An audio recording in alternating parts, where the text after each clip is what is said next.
I am Clara, 33 years old, and my sister sneered, calling me a useless paper pusher in front of a room full of millionaire investors.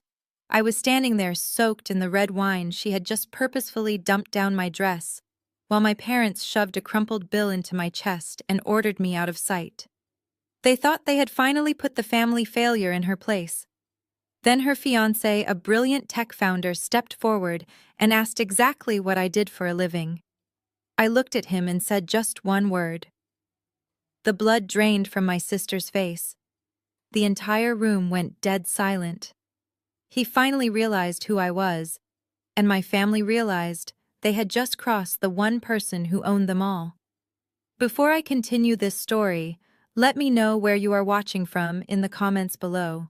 Hit like and subscribe if you have ever had to stand up to a family who completely underestimated your worth. It was a warm July evening at a sprawling Hamptons estate, rented exclusively for my younger sister Brittany's engagement party.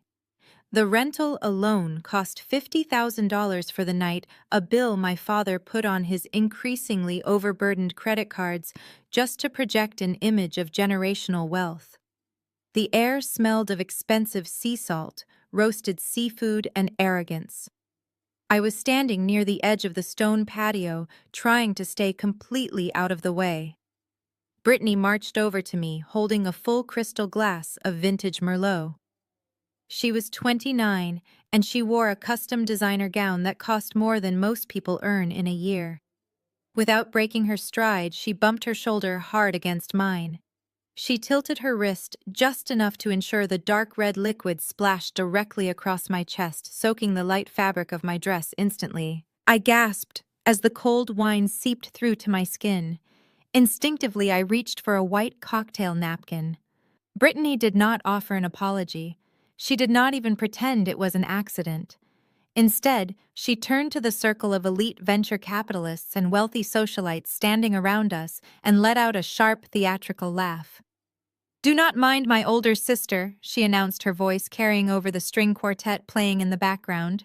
"She is just useless. She does some entry-level paperwork somewhere and basically lives off our parents. I keep telling her to get a real career, but she simply has no ambition whatsoever." The guest shifted uncomfortably, casting pitying glances my way, while chuckling politely to appease the bride. Before I could even wipe the wine from my collar, my mother Patricia grabbed my wrist. Her manicured nails dug into my skin just like they did when I was a teenager. She snatched the napkin right out of my hand, tossing it onto a nearby table. "Stop drawing attention to yourself," Patricia hissed under her breath, her eyes blazing with that familiar toxic fury. "You are embarrassing this family again. Go hide inside. Let Terrence entertain the investors." My father William stepped out from the shadows of the veranda, his face a mask of absolute disgust. He looked me up and down, taking in the stained dress and my quiet demeanor. Without speaking a single word, he reached into his tailored suit jacket, pulled out a crumpled $100 bill, and shoved it hard against my chest. It was the exact same humiliating gesture he had used for years. When I was 20, he threw crumpled money at me to cover a bus ride home in the rain, just so Brittany could have the entire back seat of his luxury sedan for her designer shopping bags. Now at 33, he was doing it again. "Take this and go wait in the parking lot," William ordered, his voice cold and flat like ice. "Do not ruin Brittany's night. These people are important, and you are just a distraction." I looked at the crumpled bill as it fell from my stained dress onto the expensive patio stones. I had spent over 3 decades swallowing my pride, enduring their endless gaslighting, and playing the role of the silent scapegoat so they could shine in their fake glory. Every accomplishment of mine had been systematically erased, while every mediocre achievement of hers was celebrated like a global triumph. They believed I was nothing, because that was the narrative they needed to feel superior. But today was different. Today I was done playing their game. I turned around to walk toward the parking lot, fully intending to leave them to their fragile illusions of grandeur. But before I could take 2 steps, a firm, warm hand wrapped around my elbow, stopping me in my tracks. It was Terrence. Brittany's fiance was a brilliant self-made African-American tech founder who had built a revolutionary healthcare startup from absolute scratch.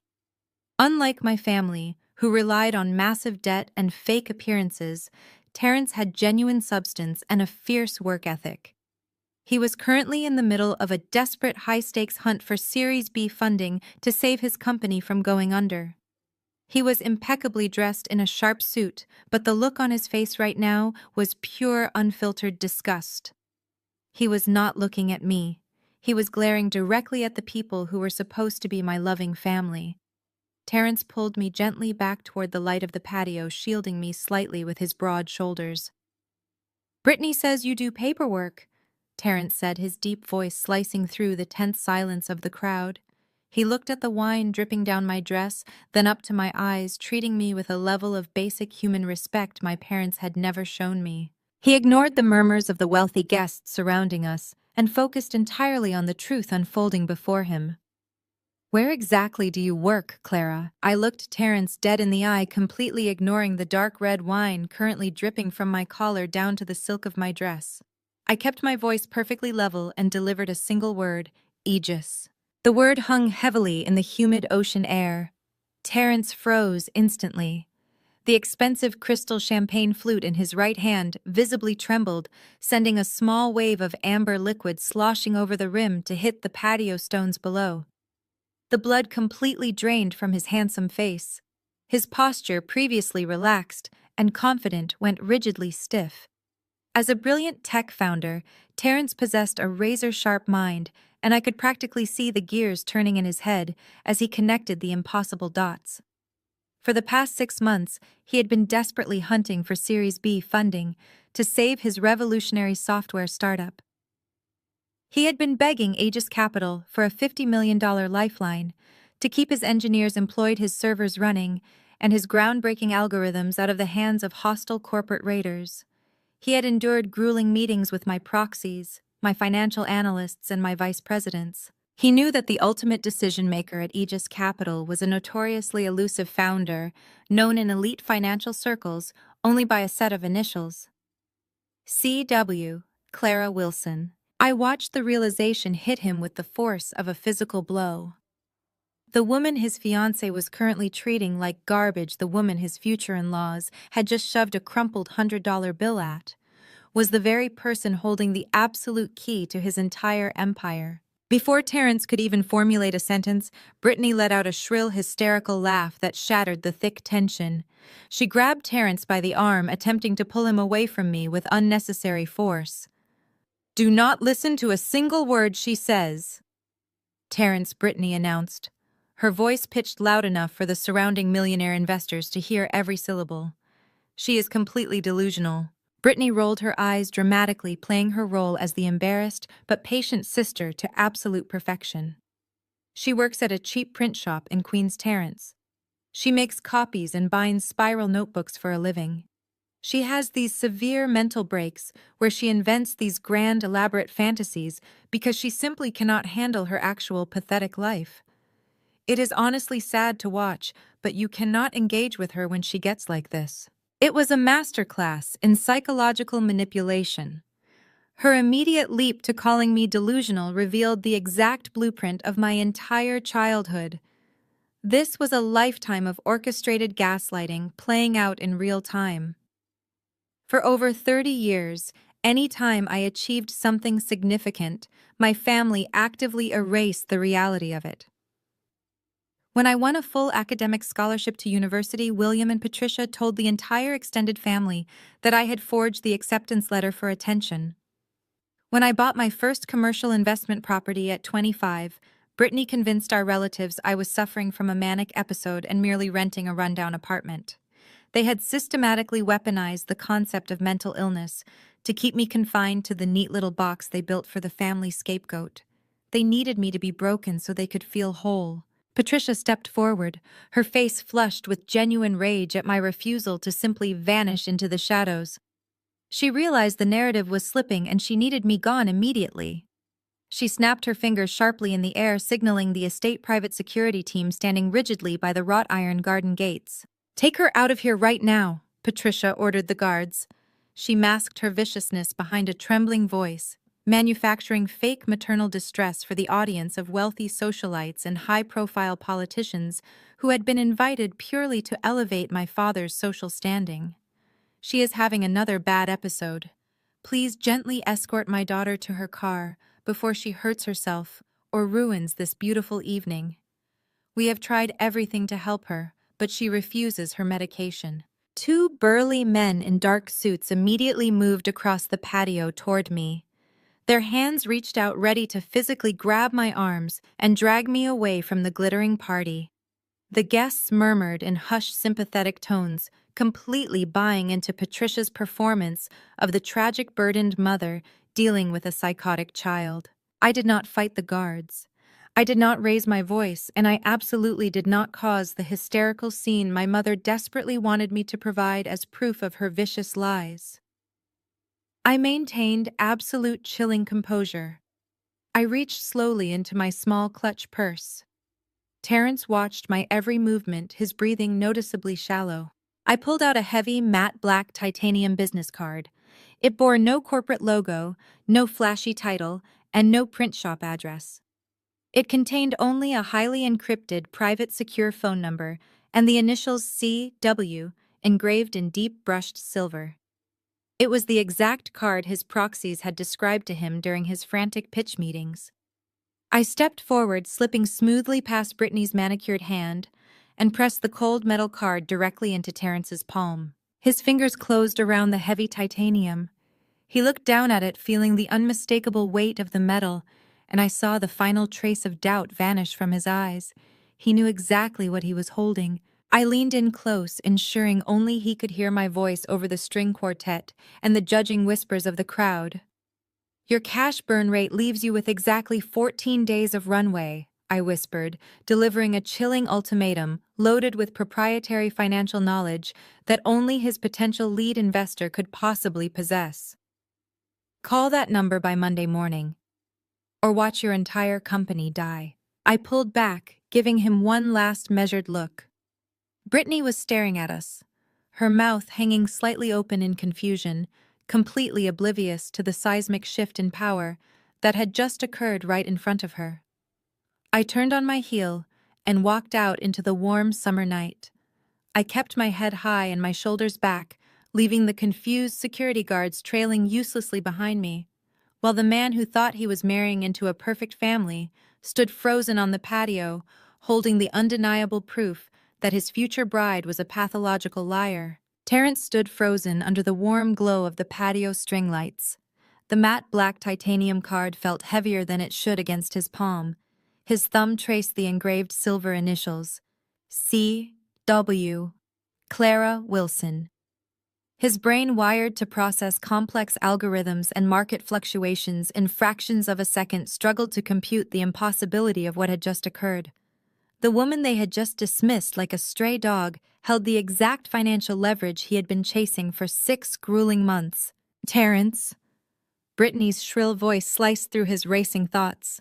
She latched onto his arm, her manicured nails digging into his suit jacket. She was completely oblivious to the catastrophic shift in power that had just happened right in front of her. "Come on, the photographer is waiting. It is time to cut the cake." I cannot believe my sister tried to ruin our perfect night with her bizarre little stunt. She is so exhausting. Terrence let himself be dragged toward the center of the lawn where a massive 5-tier cake stood, but his eyes remained locked on the spot where Clara had vanished into the darkness. He smiled mechanically for the cameras. He held Brittany's hand as they sliced through the fondant, but he tasted nothing. His pulse hammered in his ears. 14 days of runway. Clara had known his exact cash burn rate. That was highly classified proprietary data, securely locked in a data room that only Aegis Capital senior analysts had been granted access to. It was not a lucky guess. It was a terrifying confirmation. Before Terrence could process his next move, William and Patricia materialized beside him. The cake cutting had barely finished when William placed a heavy, controlling hand on Terrence's shoulder. "Terrence, my boy," William said, his voice dropping to a somber, conspiratorial register. Walk with us for a moment. Patricia was already dabbing at her dry eyes with a silk handkerchief. They steered him away from the champagne flutes and the networking investors, guiding him into the dimly lit mahogany study of the rented estate. The moment the heavy wooden doors clicked shut, the performance began. Patricia let out a shaky, dramatic breath. "We are so incredibly sorry you had to witness that, Terence. We try to keep family matters private, but Clara makes it impossible." William poured himself a glass of bourbon from a crystal decanter, adopting the posture of a weary, long-suffering patriarch. "You need to understand what we have been dealing with for the past decade," William said, staring into his amber drink. "Clara is deeply unwell. She suffers from severe delusions of grandeur. She genuinely believes she is some sort of corporate titan. It breaks our hearts to see her wandering around handing out fake business cards to important people." Terence said nothing. He simply watched them. As a man who had negotiated with some of the most ruthless venture capitalists in Silicon Valley, Terence was an expert at reading micro-expressions. He watched Patricia dab at her eyes, but noticed she never smeared her flawless makeup, and her gaze constantly darted toward the study windows to check if the wealthy guests were still mingling outside. There was no actual grief in her posture, only calculated damage control. "We have sacrificed everything to help her." William continued, his voice taking on a martyred tone. "I actually had to remortgage our family home last year just to pay for an exclusive rehabilitation clinic in Switzerland. We have bankrupted ourselves trying to fix her mind, but she refuses the medication and lashes out at the people who love her most. That is why she acts this way toward Brittany. Pure, unadulterated jealousy." Terence looked at William's wrist. Strapped to the older man's arm was a brand-new limited edition Patek Philippe watch that retailed for at least $80,000. Terence looked at Patricia's neck, adorned with a fresh diamond tennis necklace. People facing bankruptcy from remortgaging their homes for medical bills did not casually wear $100,000 worth of accessories to a rented Hamptons estate. The math did not add up. The narrative was entirely fabricated. "I appreciate you sharing this with me," Terence said, keeping his tone perfectly neutral. "It must be very difficult for you both." He slipped the titanium card deep into his inner breast pocket. "I actually need to make a quick phone call to my development team in California." "Excuse me." Terence did not wait for their permission. He walked out of the study, bypassing the crowded lawn entirely, and slipped through the manicured hedges until he reached a secluded, quiet corner of the estate gardens. He pulled out his phone. He dialed his co-founder and chief operating officer Marcus, who was currently working the night shift, back at their West Coast headquarters. Marcus picked up on the second ring. "Tell me the engagement party is over and you are ready to talk strategy," Marcus said, exhaustion clear in his voice. "Aegis Capital just stalled us again. We are bleeding cash, Terence. We need that 50 million. I need you to run a verification right now," Terence commanded, his voice dead serious. "I am going to read you a secure routing sequence and a serial number. I need you to ping this against the internal contact database Aegis provided us during the initial due diligence phase." Terence pulled the heavy black card from his pocket, holding it up to the moonlight. He read the sequence of digits engraved on the back. He heard the rapid clacking of a mechanical keyboard on the other end of the line. The silence stretched for 10 excruciating seconds. Terence Marcus said, his voice completely dropping, its tired edge suddenly razor-sharp and breathless. "Where exactly did you get this routing number? Just tell me what it is, Marcus." "It is a direct, unfiltered telecommunication line," Marcus replied. "Terence, this does not go to a proxy. It does not go to a vice president. This serial number routes directly to the private desk of CW, the chief executive officer of Aegis Capital. The system flags this as the highest level clearance contact. Whoever gave you this card owns the entire firm." Terence slowly lowered the phone from his ear. He looked through the garden leaves toward the glowing, crowded patio. He watched Brittany laughing loudly, throwing her head back while holding a fresh glass of champagne. He watched William and Patricia smoothly working the crowd, shaking hands, and projecting an image of absolute perfection. They were entirely hollow. Every single word out of their mouths was a carefully constructed fiction designed to preserve their fragile egos while systematically attempting to destroy the only person in their bloodline who actually held any real power. Terence realized with a sickening clarity that he was about to marry into a family of pathological liars. The valet pulled Terence's sleek black Audi to the front of the Hamptons estate. Brittany practically collapsed into the passenger seat in a cloud of expensive perfume and alcohol. She kicked off her heels and let out a loud, triumphant laugh that echoed in the quiet interior of the car.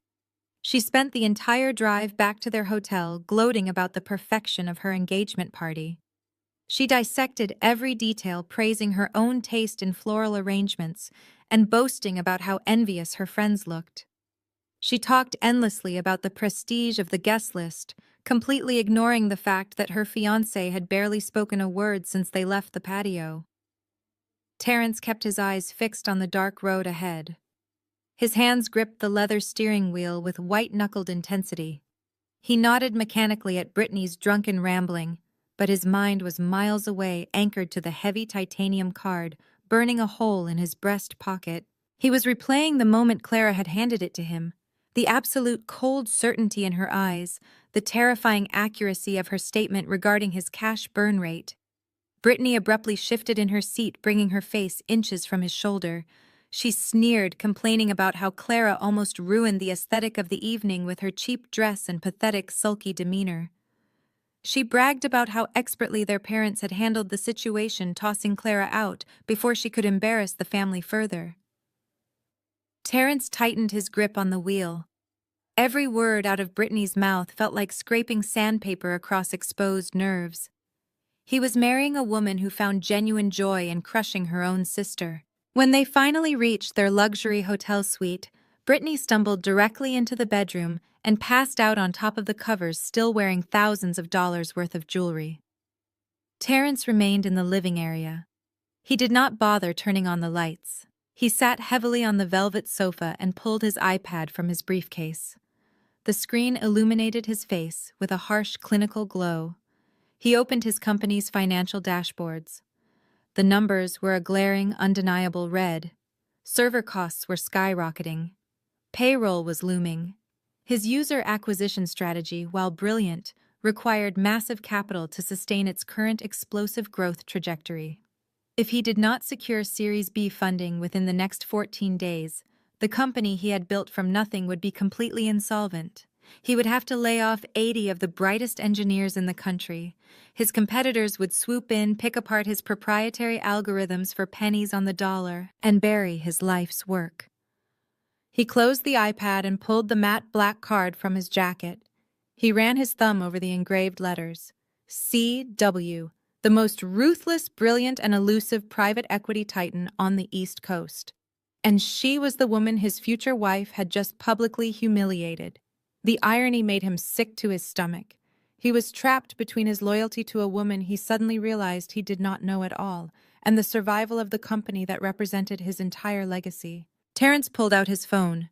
He typed the encrypted number from the titanium card into a new message. His thumb hovered over the keyboard. He was a proud man, a self-made founder who despised begging. But pride did not meet payroll. He took a steadying breath and typed a single desperate message. I need that funding to keep my team employed. Please. He hit send. He expected to wait hours, maybe days, for a reply from someone with Clara's level of corporate power.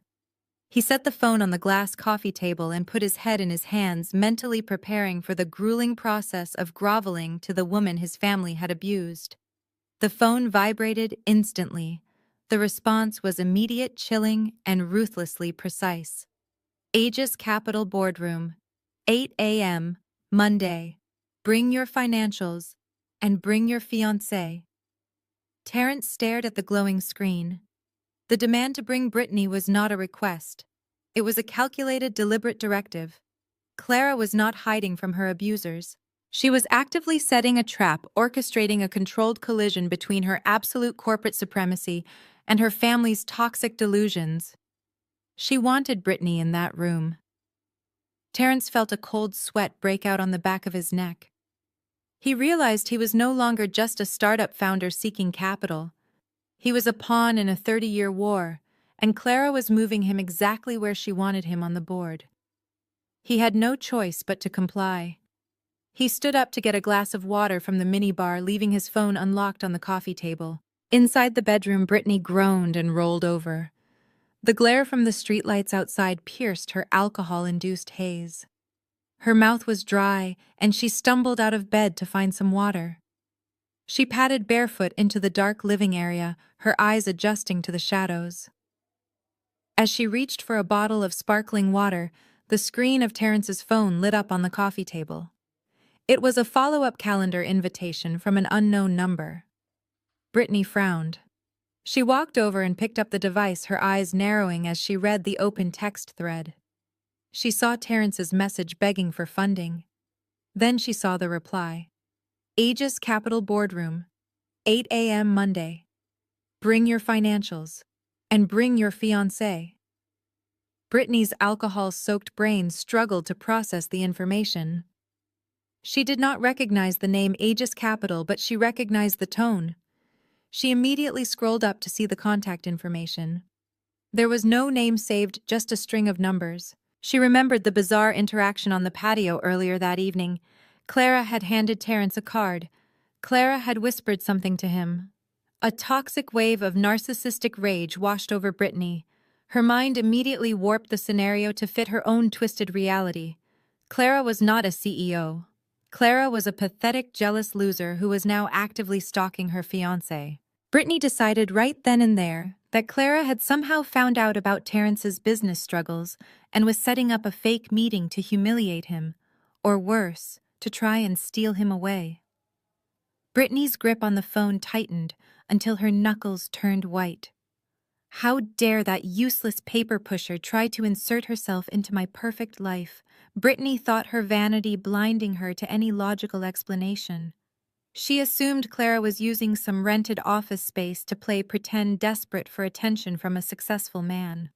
Brittany dropped the phone back onto the table just as Terrence walked back into the room. She quickly smoothed her features into a sleepy, innocent expression and walked back toward the bedroom.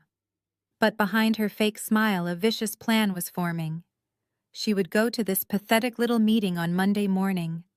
She would wear her most expensive outfit, flaunt her massive engagement ring, and absolutely destroy Clara. She vowed to humiliate her sister so completely that Clara would never dare show her face in public again. The morning sun glared off the polished glass and steel of the Aegis Capital skyscraper as Terrence and Brittany stepped out of their town car. It was exactly 7:45 on Monday morning. The towering Manhattan high-rise loomed above them, a monolith of corporate power that dictated the survival of thousands of tech companies across the globe. Terrence stood on the pavement, his knuckles white as he gripped the leather portfolio containing his startup's dismal financial projections. His stomach churned with a toxic mixture of dread and desperate hope. Beside him, Brittany adjusted the collar of her aggressively bright, heavily sequined designer dress.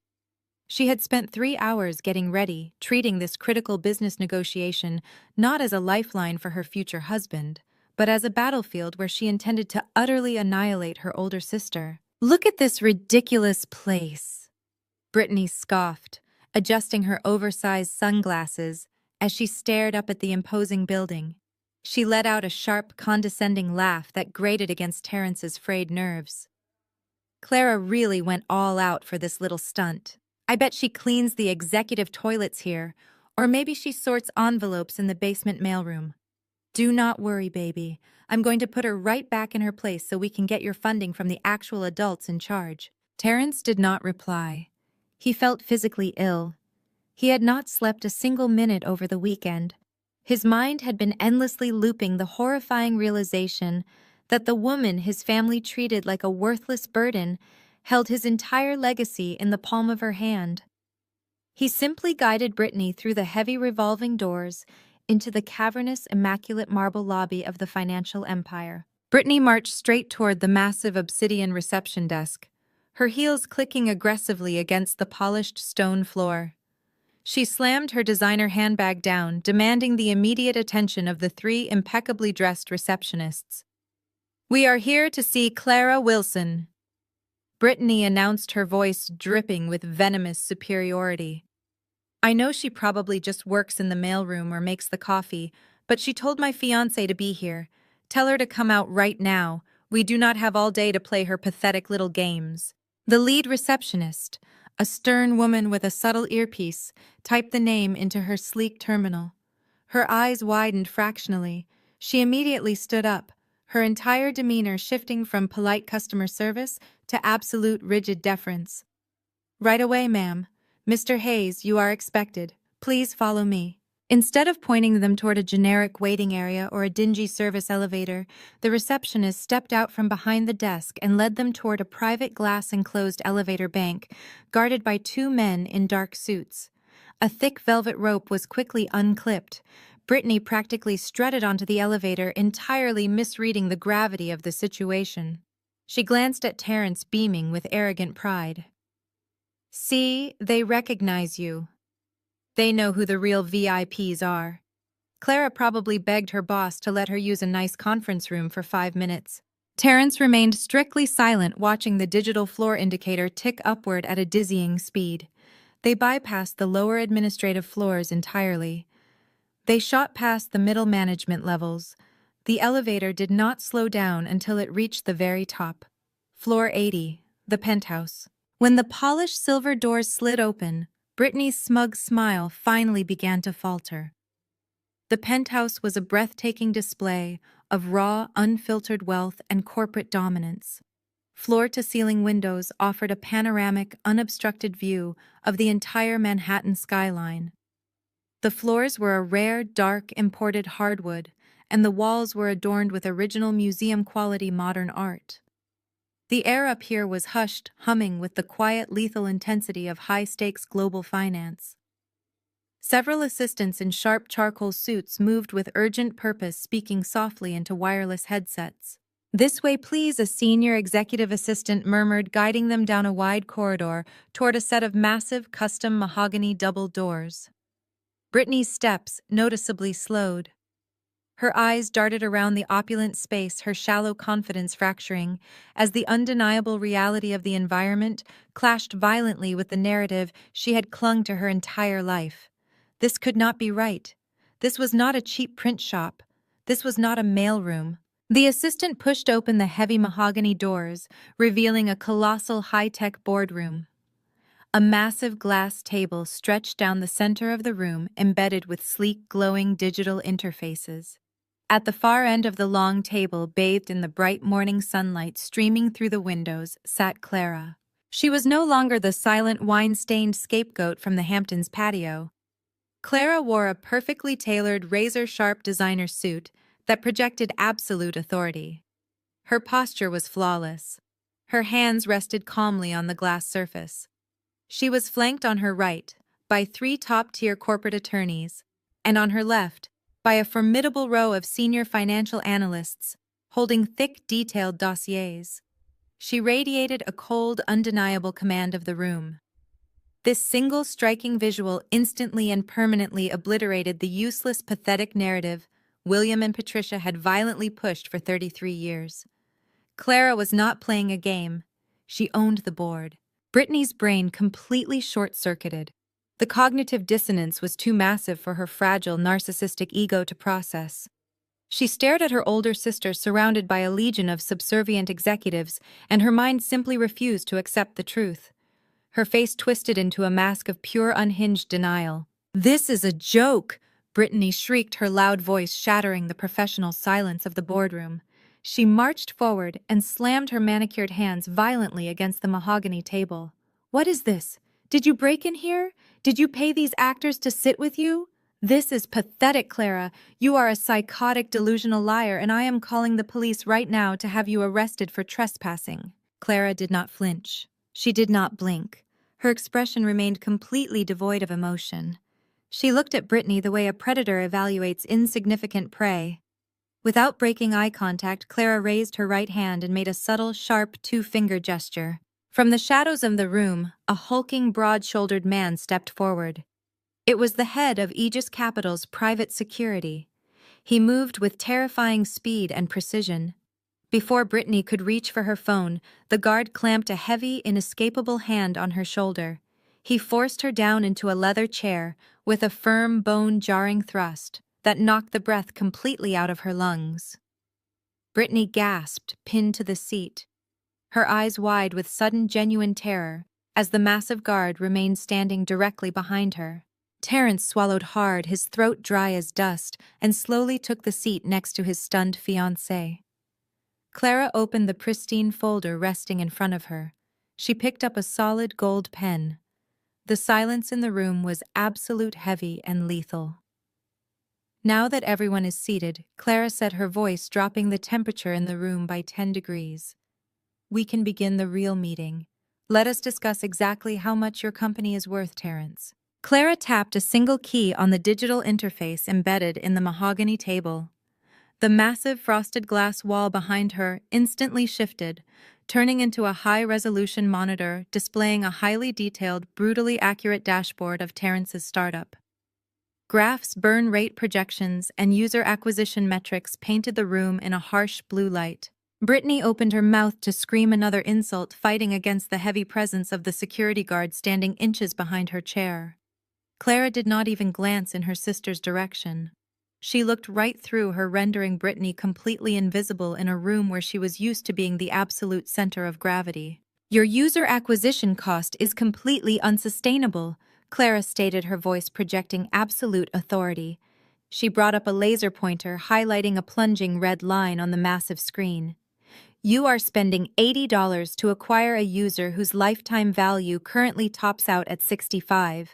You are subsidizing your own growth with venture capital debt to create the illusion of profitability. It is a house of cards, Terrence. Terrence wiped a bead of sweat from his forehead. He had spent the last 2 years pitching to rooms full of arrogant men in tailored suits who barely understood the underlying code of his healthcare software. Clara was not just looking at the top-line numbers. She was surgically dissecting his entire operational model.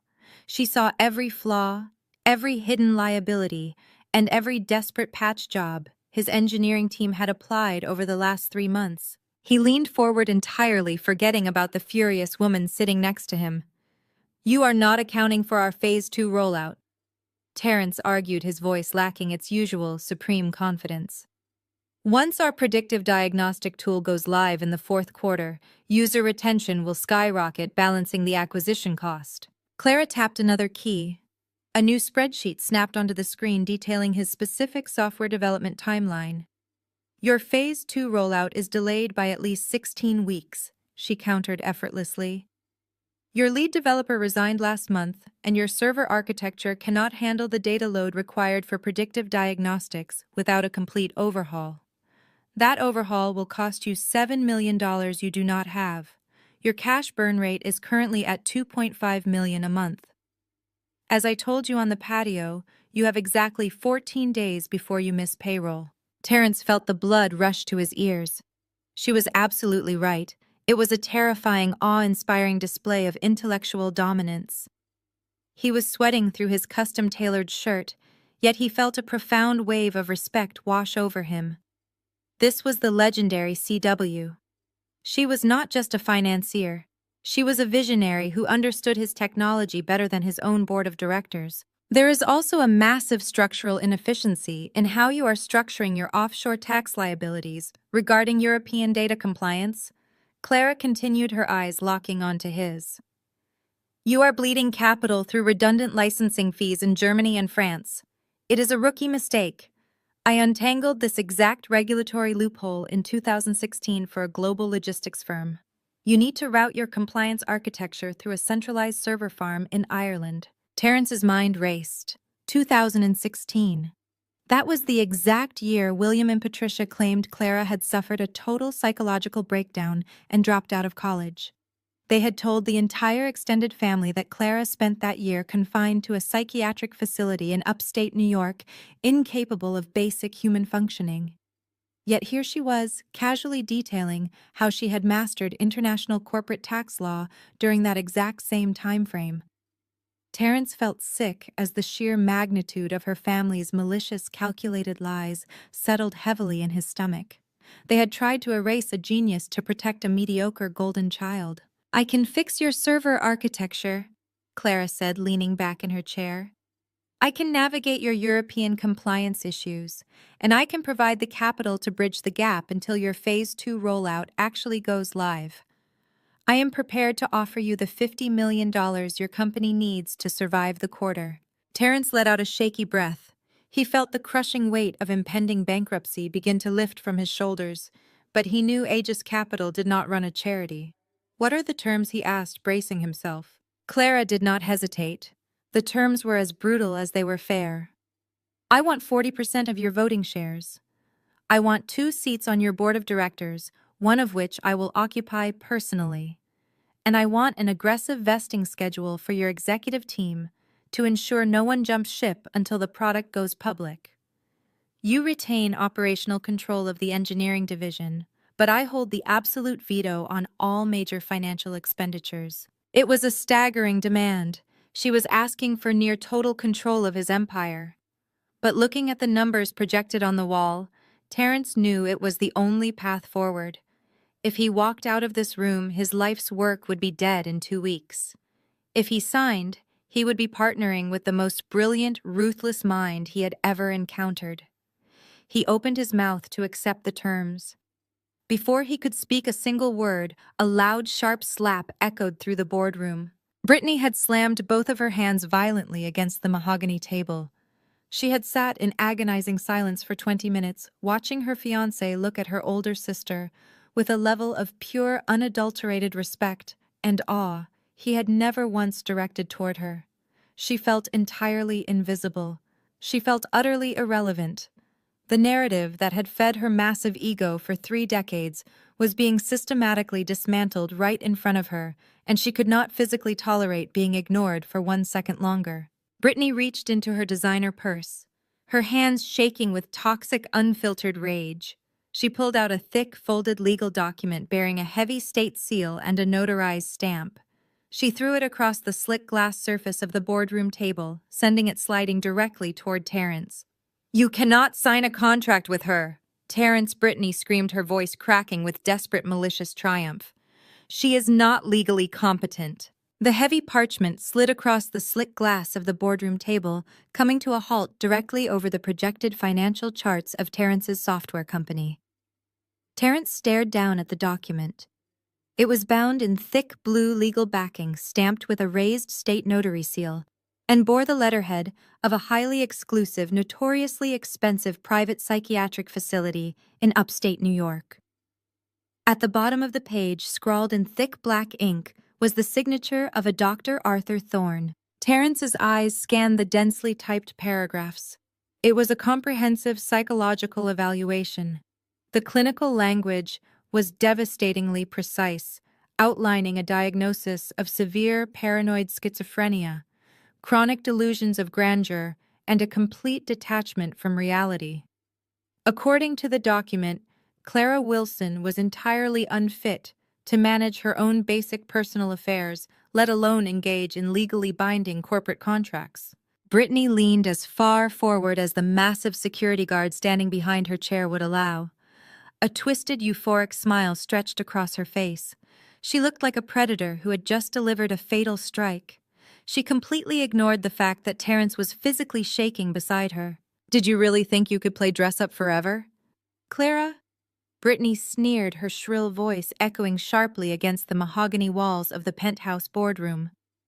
"Mom and Dad had Dr. Thorne update your medical file just last week. We knew you were spiraling again. You can wear a fancy suit and hire a bunch of actors to sit in a rented office, but paper trails do not lie. I am going to march straight out of this building and fax this evaluation directly to the Securities and Exchange Commission.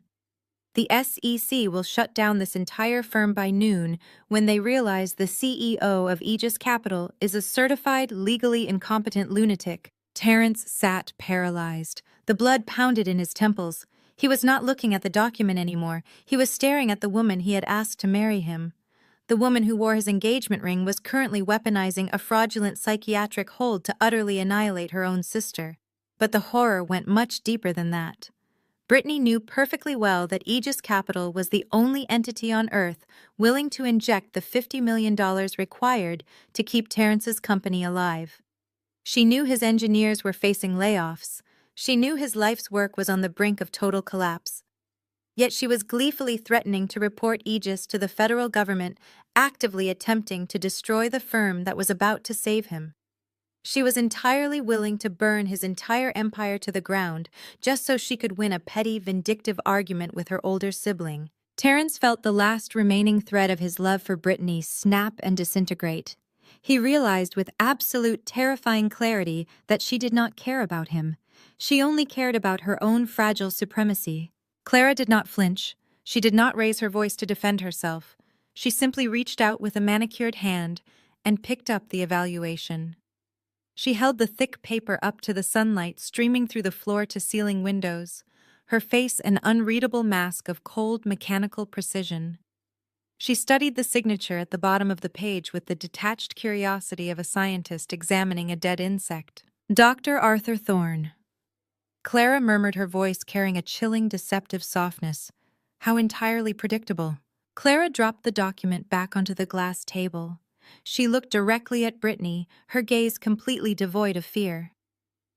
William and Patricia have become incredibly lazy in their old age, Clara stated, folding her hands neatly in her lap. They used the exact same psychiatrist 10 years ago. I recognize the signature. I remember sitting in his plush leather office while he diagnosed me with a stress-induced psychotic break just 3 days after my 23rd birthday. Brittany scoffed, rolling her eyes. Because you are crazy, Clara. You belong in a padded ward. I belonged in control of my own assets. Clara corrected, her voice slicing through the room like a scalpel. My 23rd birthday was the exact day I legally gained access to our grandfather's multi-million-dollar trust fund. A trust fund William had been draining for years to cover his catastrophic real estate debts. They needed me to be legally incompetent so they could maintain absolute conservatorship over my finances. They paid Dr. Thorne to weaponize the medical system against me, trapping me in a fraudulent diagnosis so they could continue to siphon my inheritance. They stole my money and you bought designer shoes with it. Brittany's face flushed a deep, ugly crimson. You are lying. You are a paranoid freak making up stories to sound important. Terrence put the pen down. You cannot sign anything she gives you. The contract will be voided the second the SEC sees this file. Terrence finally moved. He did not drop the gold pen Clara had provided. Instead, he gripped it tighter. He turned his head slowly to look at Brittany, his eyes blazing with a mixture of profound disgust and absolute exhaustion. Are you completely out of your mind? Terrence asked, his voice low and vibrating with contained fury. You sit here and call her delusional. You call her incompetent. She just dissected my proprietary offshore tax routing and my user acquisition metrics with a level of genius that my entire board of directors could not comprehend. She knows more about my server architecture than my lead developer. Look around you, Brittany. Look at this building. Look at the people in this room. You are the only one living in a delusion. Brittany recoiled as if she had been physically struck. Her mouth opened and closed, but no sound came out. The man who had always catered to her tantrums was looking at her with absolute revulsion. Clara watched the interaction with total, unflinching composure. The trap she had meticulously laid was snapping shut with perfect efficiency. She had not brought them up to the penthouse merely to negotiate a term sheet. She had brought them here to orchestrate the public, undeniable execution of the toxic illusion her family had built. She reached across her immaculate desk. Her finger hovered over the sleek silver intercom button embedded in the console. She looked at the fraudulent psychiatric evaluation resting on the table, then up at her sister's terrified, crumbling face. Clara smiled. It was a terrifying, genuine expression of ultimate victory. She pressed the silver button. Send them in. The heavy mahogany doors swung open with a synchronized heavy thud. 2 men stepped into the penthouse boardroom. They did not wear the bespoke Italian suits of Aegis Capital executives. They wore sharply pressed dark windbreakers, their expressions entirely devoid of corporate deference. Silver badges gleamed from the lanyards around their necks. They were federal fraud investigators. Brittany's breath hitched in her throat. The smug, triumphant sneer that had plastered her face instantly dissolved, replaced by the pale, rigid paralysis of a trapped animal. The massive security guard standing behind her took a single step back, allowing the federal agents to approach the glass table. Clara did not stand. She merely reached across the sleek digital surface and picked up the blue-backed psychiatric evaluation Brittany had just weaponized. Clara held it out between two manicured fingers. "Agents," Clara said, her voice echoing with a chilling clinical calm. "Here is the fraudulent document we discussed this morning. As you can clearly see, it bears the forged signature and stolen letterhead of Dr. Arthur Thorne.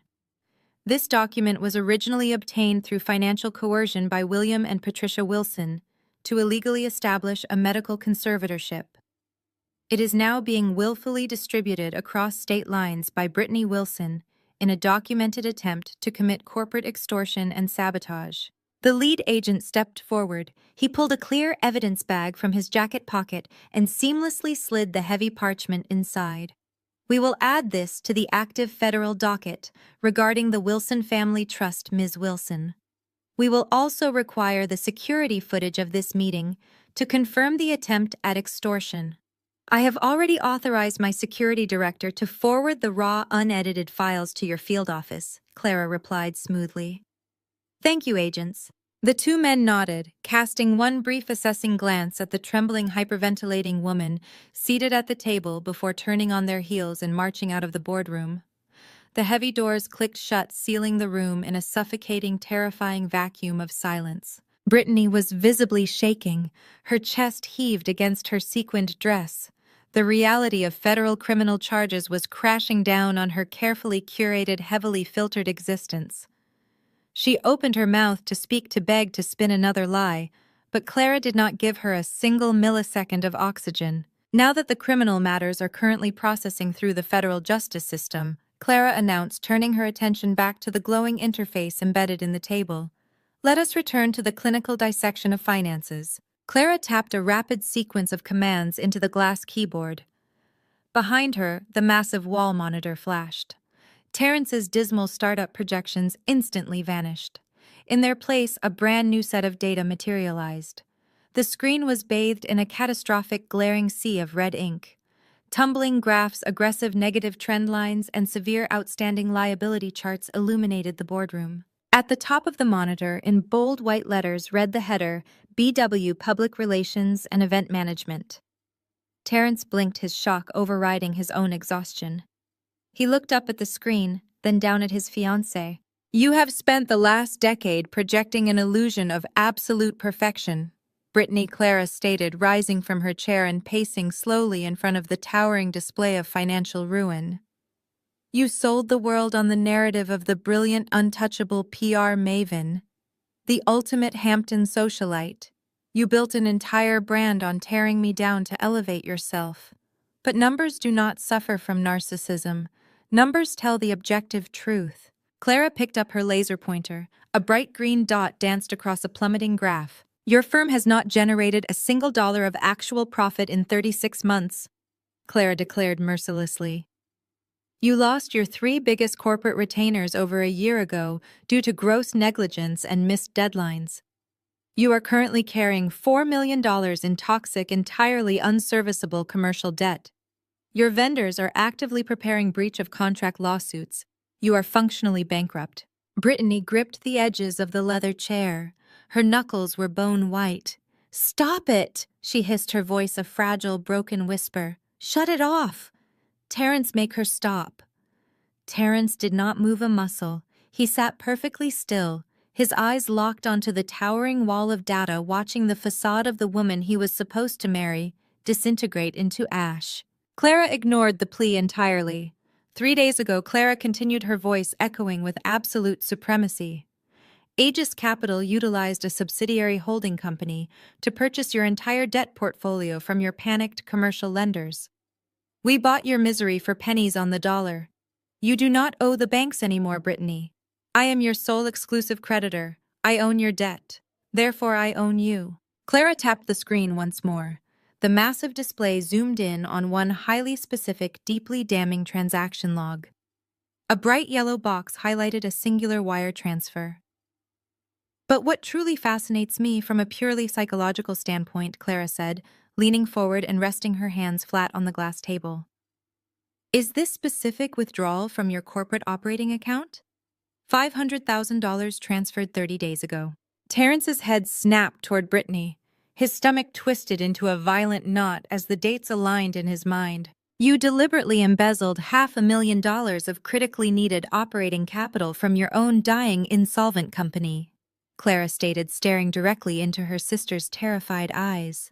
"You illegally siphoned corporate funds to pay for that lavish, disgustingly extravagant engagement party in the Hamptons. You financed your perfect gloating moment of social supremacy by committing blatant financial fraud. You drank $1,000 champagne and mocked my dress, all while the man sitting next to you was having a quiet internal panic attack over how to make his own payroll."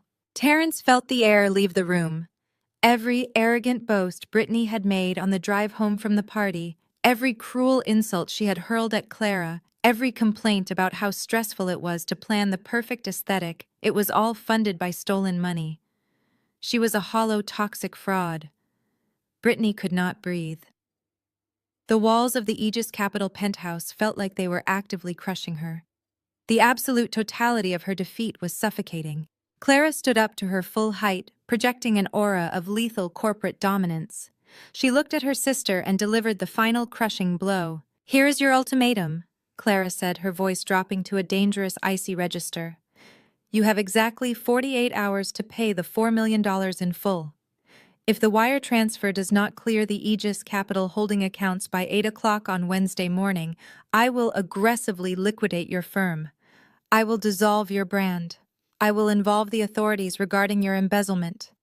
And I will personally seize every single asset tied to your name." Clara's gaze dropped slowly, deliberately landing directly on Brittany's trembling left hand, including that massive, fraudulently financed engagement ring. A raw, humiliated sob finally tore from Brittany's throat. Her ego, completely shattered into a million irreparable pieces, could not withstand the exposure. She scrambled frantically out of the heavy leather chair, her designer heels slipping wildly against the polished hardwood floor.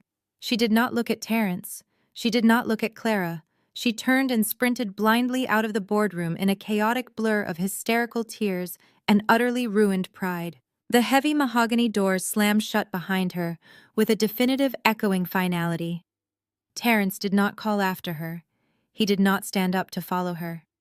He remained seated at the massive glass table, surrounded by the glowing red data of his former fiance's destruction. He sat in stunned, absolute silence, staring at the woman at the head of the table who had just single-handedly dismantled a 30-year war. The drive from Manhattan to Clara's private estate in Westchester County took exactly 47 minutes. She navigated the winding forested roads with the same mechanical precision she applied to her spreadsheets. Her estate was a fortress of her own making. A massive wrought iron gate secured the perimeter of the sprawling, heavily wooded property. As her sleek gray Porsche approached the gates, parted silently, recognizing her vehicle's transponder.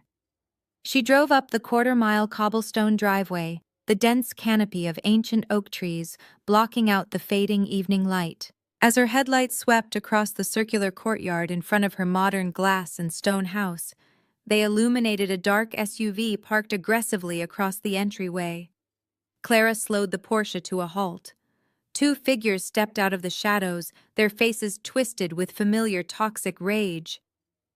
William and Patricia Wilson. They had clearly tailgated a delivery truck to bypass the outer security perimeter. Clara killed the engine. She did not lock the doors or wait for her security team to respond to the breach. She simply opened the car door and stepped out into the cool night air, buttoning her suit jacket with absolute calm. Patricia charged forward before Clara had even closed her car door. Her mother's face was a mask of unhinged fury, her normally immaculate hair disheveled from sheer panic. "You vindictive, malicious little monster!" Patricia screamed, her voice shattering the quiet of the estate. Patricia raised her right hand and lunged, throwing all her weight into a vicious slap aimed directly at Clara's face. Clara did not flinch. She simply raised her left arm and caught her mother's wrist in midair. Her grip was like a steel vise, entirely unyielding. Clara stared down into Patricia's wide, shocked eyes and slowly, deliberately forced her mother's arm back down to her side. Trespassing and attempted assault. Clara stated, her voice devoid of any emotional inflection. You are off your territory, Patricia. Do not ever raise your hand to me again. Patricia ripped her arm away, rubbing her wrist as she stumbled backward. Her chest heaved. You are destroying her life, Patricia shrieked, pointing an accusing finger at Clara. Brittany called me from the back of a taxi, hyperventilating. She was completely hysterical. You have terrified her, Clara, and she is pregnant. The word hung in the cold air. Clara remained perfectly still, processing the new variable. That is right, Patricia sneered, wielding the medical update like a holy sword. Brittany is carrying our first grandchild. She is 6 weeks along, and your petty, jealous little stunt in that boardroom has put her under severe medical distress. You are actively endangering your own niece or nephew because you cannot handle the fact that Brittany is starting a beautiful family while you sit alone in this empty, sterile house. Clara looked at her mother with profound clinical pity. The dynamic was so deeply ingrained it was almost pathetic. Her entire life, Patricia and William had utilized Brittany's milestones as weapons to force Clara into servitude. This is exactly how it has always worked, Clara noted aloud, her tone analytical. When Brittany wanted to attend an out-of-state private college, you drained my savings account to buy her a car.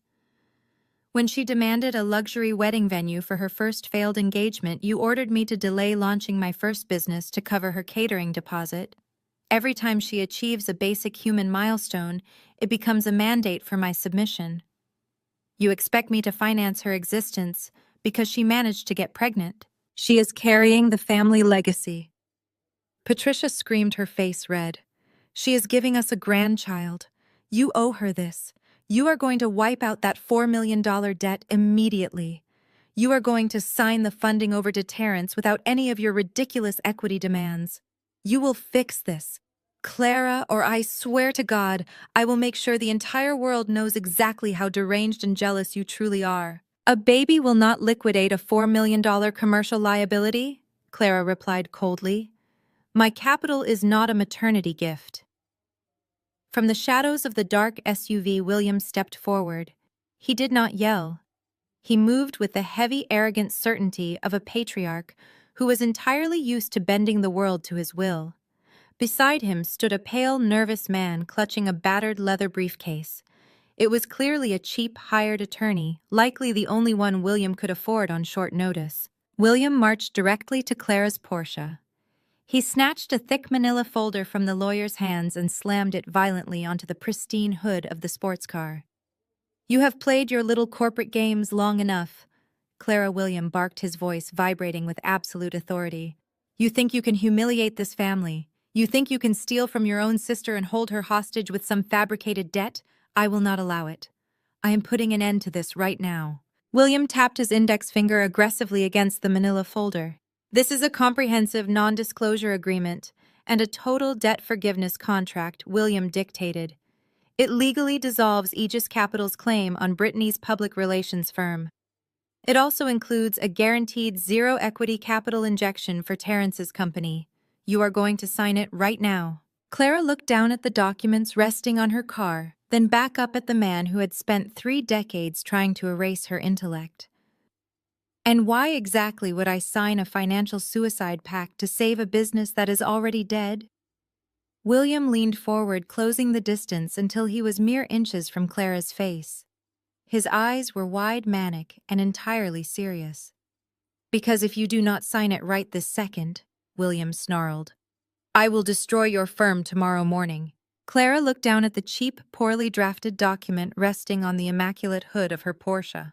She did not reach for the pen the nervous lawyer was offering. She did not raise her voice. She simply tilted her head, observing her father with the detached fascination of a biologist studying a microscopic parasite. You are going to destroy my firm. Clara repeated the words, rolling off her tongue with slow, deliberate precision. Do enlighten me, William. Exactly what leverage do you mistakenly believe you possess in this scenario? William straightened his posture, puffing out his chest in a desperate attempt to assert dominance. I spent the entire afternoon making phone calls, he declared, a vicious smirk spreading across his face. I reached out to Aegis Capital's primary conservative investors, the Sterling Group, Vance Equity, the old guard who backed you when you were just starting out. Men who absolutely despise volatility, scandal, and risk. I informed them that the CEO managing their hundreds of millions of dollars has a documented, legally binding history of severe psychotic breaks. Patricia crossed her arms, standing shoulder to shoulder with her husband. We told them you are spiraling again, Clara, her mother added, her voice laced with venomous satisfaction. We warned them that you are currently targeting your own pregnant sister in a manic episode. If you do not sign that debt forgiveness contract right now, William is going to email the full unredacted psychiatric evaluation from Dr. Thorne directly to their managing partners. We will leak it to the financial press by midnight. Your investors will trigger a mass panic sell-off before the market even opens tomorrow. Aegis Capital will be a toxic wasteland by noon. The hired lawyer nervously adjusted his glasses, shifting his weight from foot to foot.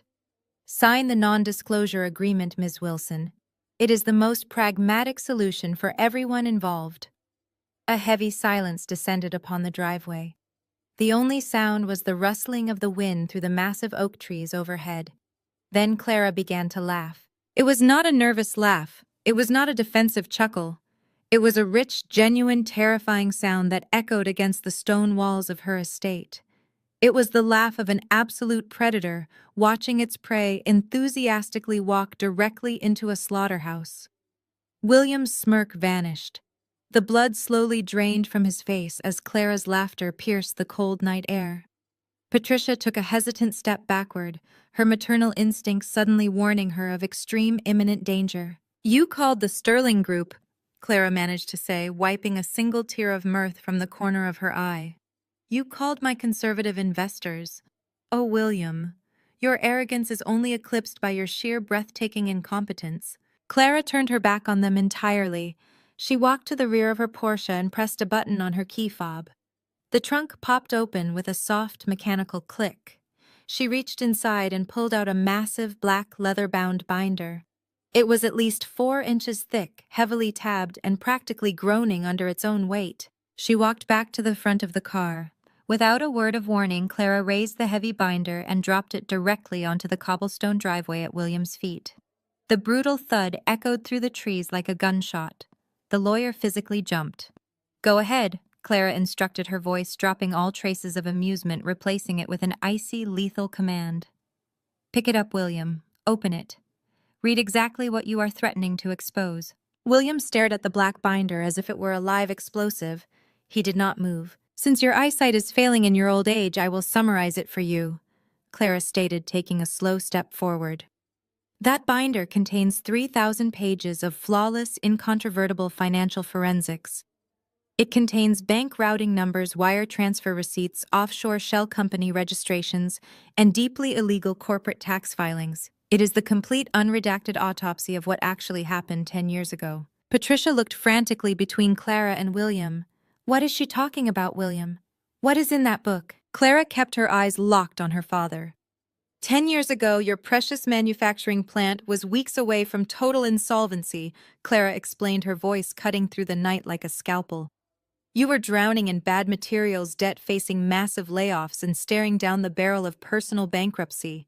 You needed cash immediately to appease your commercial creditors, but you had exhausted your bank loans and alienated your partners. So you decided to steal from the one person who trusted you implicitly. William's breath grew shallow. His hands began to tremble at his sides.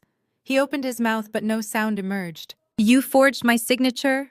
Clara continued, taking another aggressive step forward, backing William up against the side of his SUV. You illegally accessed the trust accounts and completely liquidated my $250,000 college fund. You drained every single cent my grandfather left for my tuition and secretly funneled it through a dummy corporation to cover your manufacturing payroll and save your own pathetic ego. Patricia let out a sharp gasp, covering her mouth with her trembling hands. William, tell me she is lying. Tell me you did not steal her tuition. He cannot tell you that because the wire transfers possess his exact digital signature, Clara snapped, never breaking eye contact with her father. But the theft was not even the worst part. Was it William? The worst part was the cover-up. When the tuition checks bounced and the university demanded immediate payment, you panicked. You knew if I discovered the truth you would go to federal prison for embezzlement. So you orchestrated a masterpiece of psychological warfare. Clara's voice vibrated with a decade of contained, righteous fury. You hired Dr. Thorne. You paid him under the table to diagnose me with a stress-induced psychotic break. You gaslit me into believing the intense pressure of my coursework had shattered my mind. You forced me to drop out.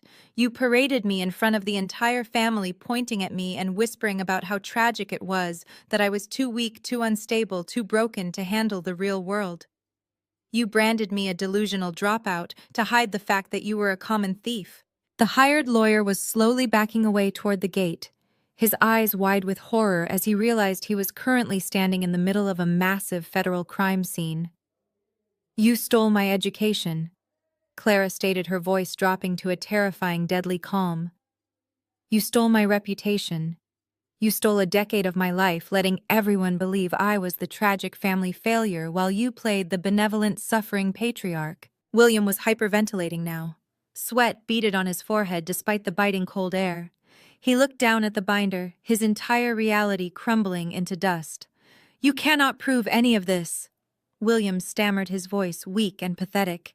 It was 10 years ago. Fraud of this magnitude, specifically involving trust embezzlement and medical coercion, has no expiration date when the cover-up is actively ongoing, Clara corrected instantly. My forensic accountants have spent the last 2 years unraveling your pathetic little shell games. The SEC, the IRS, and the Federal Bureau of Investigation would consider this binder a career-making prosecution. Clara watched the absolute terror wash over her father. The man who had terrorized her for years was now nothing more than a frightened, shrinking coward. She had entirely dismantled his armor, but she was not finished. She had not orchestrated this entire confrontation simply to expose the past. She was here to dictate the future. Clara leaned in close, closing the final inch between them until she could smell the stale mints on his breath. She stared directly into his panicked, wide eyes. I didn't just buy Brittany's debt, Clara whispered. I bought yours too. I am your primary creditor. William turned pale and stumbled backward. His manicured hands grasping blindly at the cold night air as if trying to find a physical anchor in a world that had just been entirely inverted. The thick manila folder containing his empty threats slid off the slick hood of the Porsche and scattered across the wet cobblestones. Patricia rushed to his side, her face drained of all color, staring at Clara as if looking at a ghost. Clara did not say another word. She simply turned, walked back to the driver's side of her car, and slid into the leather seat. The engine roared to life and the heavy iron gates of the estate began to close, forcing William, Patricia, and their trembling hired attorney to scramble back into their SUV before the wrought iron crushed their bumper. The glass walls of Terrence's software development headquarters in downtown Manhattan provided a panoramic view of the city, but the following afternoon Terrence was not looking at the skyline. He was staring at a whiteboard covered in complex server architecture diagrams and burn rate calculations. His company, Omni Health Analytics, was his life's blood. He had built it from a single refurbished laptop in a cramped studio apartment in Queens into a revolutionary platform designed to optimize patient data processing. But innovation required massive capital, and without Aegis Capital's $50 million injection, his servers would go dark in less than 3 weeks. The heavy glass door to Terrence's private office did not open politely. It was shoved inward with aggressive, entitled force. Terrence looked up, his brow furrowing, as William and Patricia Wilson marched past his visibly distressed receptionist. William's tailored tweed suit was perfectly pressed, projecting the effortless generational wealth that he had spent his entire life wielding as a blunt instrument. Patricia flanked him, her lips pursed in a tight, judgmental line as her eyes swept over the diverse, frantically working engineers visible through the glass walls. "We need the room," William barked, not bothering to look at the receptionist. Terrence gave his assistant a reassuring nod, signaling her to close the door. Terrence remained standing. He did not offer them a seat. "This is a private corporate office, not a country club lounge." Terrence stated, his voice a low, steady rumble. "You have exactly 2 minutes to explain why you just barged past my security." William stepped right up to Terrence's desk, placing both hands flat on the surface. The frantic panic from the previous night had been meticulously buried under a fresh layer of aristocratic arrogance. "You are going to reject Clara's term sheet," William commanded, his voice dripping with absolute condescension. "You will publicly decline the $50 million investment from Aegis Capital, and you will do it by 5 o'clock this afternoon." Terrence let out a sharp, incredulous breath. He looked at the parents of the woman who had just subjected him to profound emotional and financial sabotage. "You must be entirely out of your minds," Terrence replied. "Your daughter is currently facing federal embezzlement charges, and Clara legally owns both of your businesses. You have absolutely no leverage here, William. Get out of my office." Patricia scoffed, adjusting her designer scarf with a slow, deliberate movement. "You have always been so remarkably naive, Terrence," she murmured, her tone laced with patronizing pity. "You genuinely believe that raw intelligence and a decent work ethic are enough to succeed in this world. You think because you built a clever little healthcare app you are suddenly one of us. You are not." William picked up the thread, his eyes narrowing as he deployed his most toxic weapon. "You grew up in a rented duplex, Terrence. You fought your way into a good university and you managed to secure a few impressive meetings. We allowed Brittany to entertain your proposal because your potential seemed useful to the family image. But potential is absolutely nothing without systemic access." William pointed a manicured finger at the whiteboard. "OmniHealth Analytics requires massive hospital networks to adopt its software to survive. Do you know who sits on the executive boards of every major healthcare network on the Eastern Seaboard? The men I play golf with every Tuesday? The families I have vacationed with in Nantucket for 40 years? My fraternity brothers, my investors, my bloodline." Terrence felt the temperature in the room drop. His jaw tightened. He knew exactly what William was doing. Clara had outsmarted them on paper, but William was actively weaponizing a century of old money networking, using the invisible, impenetrable walls of class and systemic privilege to crush a self-made outsider. "If you sign that contract with Clara," William stated, his voice a lethal, quiet threat, "I will make 3 phone calls. By tomorrow morning, your software will be permanently blacklisted from every lucrative hospital contract from Boston to Miami. I will label your data security as a catastrophic liability. I will tell the board members that your firm is mismanaged, financially radioactive, and run by a fraud. You will never secure another enterprise contract in this sector as long as you live. Your engineers will be unemployed, and your life's work will be reduced to a worthless line of code." Terrence stared at the man in total disgust. "You are holding my entire company hostage just to force Clara into submission. You are willing to destroy healthcare innovation and ruin 70 livelihoods just to win a family feud." "I am preserving the natural order of things," William corrected coldly. "We are having a mandatory family mediation dinner tonight at 8 o'clock at the estate. You will attend. You will bring the unexecuted Aegis Capital contract. You will sit at my table, look Clara in the eye, and inform her that you are refusing her money. If you do exactly as you are told, I will introduce your software to the Chief Medical Officer of Mass General next week. If you defy me, I will bury you." Without waiting for a response, William turned and walked out of the office. Patricia glided smoothly behind him, casting one final dismissive glance at Terrence's modest desk before following her husband out the door. Terrence stood alone in the silence of his office. The weight of the threat threatened to crush him. Everything he had built, the grueling, sleepless nights, the years of overcoming institutional barriers, it was all hanging by a single thread. He pulled out his phone, ready to draft a message to his board of directors to prepare them for the absolute worst. He had to agree to attend the dinner. He had to go into the lion's den if only to buy enough time to figure out a survival strategy. Just as his thumb hovered over the keyboard, his desktop computer emitted a sharp, high-pitched chime. Terrence glanced at his monitor. An email had just bypassed his company's rigorous firewall, landing directly in his private, highly secure inbox. The sender address was heavily encrypted, displaying only a random string of alphanumeric characters. Curious and deeply on edge, Terrence clicked the message. There was no subject line. The body of the email contained only a single sentence written with absolute mechanical precision. Do not surrender your leverage. Open the attached file and bring a projector to dinner. At the bottom of the email was a massive, heavily encrypted data file. Terrence downloaded it, his heart pounding aggressively against his ribs, completely unaware of the absolute devastation Clara was about to arm him with. The progress bar raced across Terrence's screen, rapidly decrypting the massive data packet Clara had just pushed through his servers. A black command window flashed open, followed instantly by a highly classified document bearing the sleek silver seal of Aegis Capital's elite cybersecurity division. Terrence leaned forward, the blue light of the monitor reflecting in his exhausted eyes. He fully expected to see financial audits of Williams' real estate holdings, or perhaps offshore tax evasion records tied to Patricia. He assumed Clara was providing him with leverage against the parents. He did not expect the target of the forensic report to be his own company.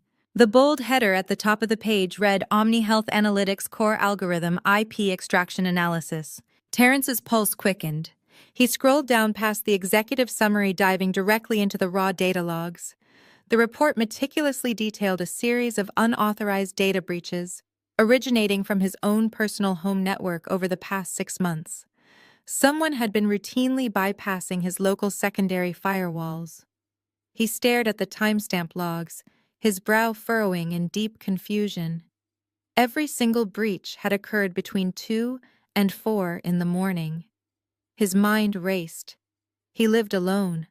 The only other person who ever had physical access to his apartment, the only person who knew his security habits, his password protocols, and his exact sleep schedule was Brittany. The Aegis cyber team had mapped the exact keystrokes of the intruder. The perpetrator had not merely browsed his files or snooped through his emails. They had systematically targeted the proprietary source code of his predictive diagnostic engine, the literal crown jewel of his life's work. Terrence felt the blood drain entirely from his face as he opened his digital calendar and began matching the dates of the breaches to his personal life. October 14th. Brittany had complained of a severe migraine and insisted on staying over instead of going back to her townhouse. November 2nd. She had surprised him with an expensive bottle of wine, getting him drunk enough to fall asleep early on the couch. December 18th. The night before her massive, heavily publicized holiday gala.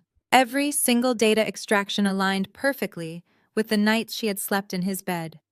She had been waiting for his breathing to slow, slipping quietly out from under the covers, tiptoeing into his home office, and stealing his empire line by line.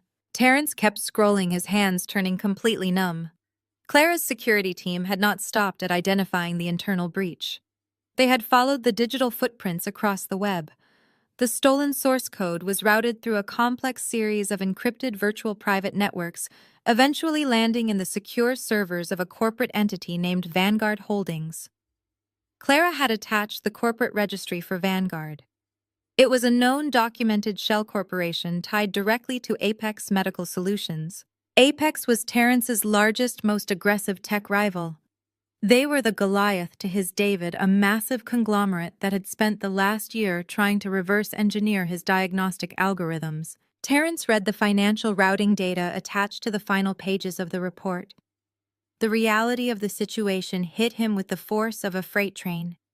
For every data packet uploaded to Apex Medical's servers, a corresponding wire transfer was triggered from their accounts.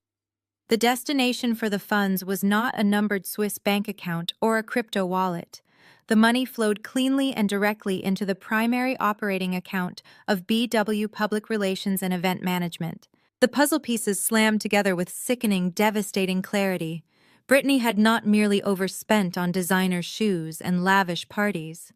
She had actively financed her entire fraudulent lifestyle, kept her failing PR firm afloat, and funded her extravagant Hamptons engagement gala by selling his proprietary software to his corporate enemies.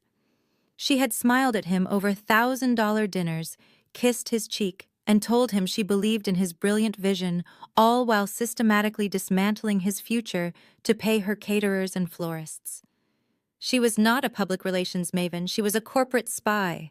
William and Patricia had just stood in this very office weaponizing their systemic privilege and threatening to destroy his company if he did not submit to their demands. They had lorded their old money country club connections over him, treating him like a peasant who should be grateful for their daughter's attention. They were entirely unaware that their precious golden child had already sold the foundation of his company to float her own bankrupt aesthetic. The paralyzing fear that had gripped Terence just moments ago completely evaporated. The terror of William's threats vanished into thin air. A cold, absolute fury replaced his panic. He realized with crystalline precision that his entire relationship with Brittany was a parasitic lie. She had never loved him. She had viewed him as an ATM, a host organism to be drained whenever her superficial empire required a cash injection to maintain the illusion of success. Terence did not scream. He did not throw his coffee mug against the glass wall. He simply highlighted the entire 80-page forensic report and clicked print. The high-speed laser printer in the corner of his office hummed to life, churning out page after page of undeniable, catastrophic treason. Terence stood up and walked over to his office closet. He pulled out a fresh blazer, adjusting his collar and tie with mechanical robotic precision. He gathered the warm printed pages from the output tray. He organized them into a neat, perfectly aligned stack and slid them into his leather briefcase, snapping the brass lock shut with a sharp, definitive click. He checked his watch. It was 6:30 in the evening. The mandatory family mediation dinner at the Wilson estate was scheduled for 8 o'clock. William had ordered him to arrive submissive, broken, and ready to publicly decline Clara's $50 million investment. Terence picked up his briefcase, his eyes burning with a quiet, lethal intensity. He was absolutely going to attend the dinner, but he was not walking in as a victim. He was walking in as an executioner. The private dining room at L'Ambroisie in Midtown Manhattan was suffocatingly quiet. William had bought out the entire restaurant for the evening, a grotesque display of financial dominance designed specifically to intimidate and isolate.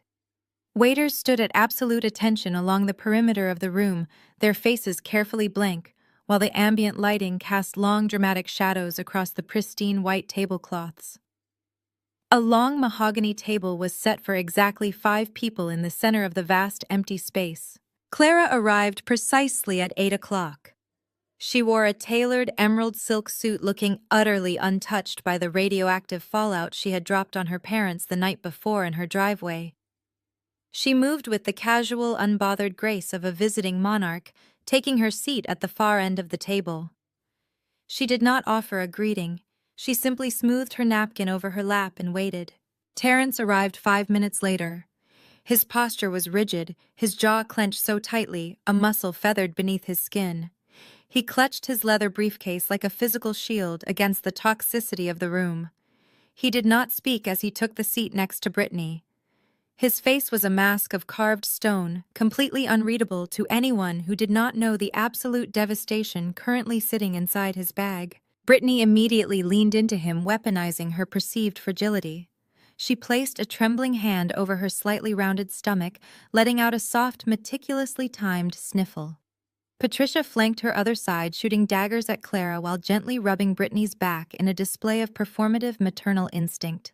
"It is going to be all right, darling Patricia," cooed, pitching her voice loud enough for the echoing room to catch every single syllable. "We are putting an end to this nightmare tonight. Your father is taking control." A senior waiter approached the table with quiet reverence, offering heavy leather-bound menus to the guests.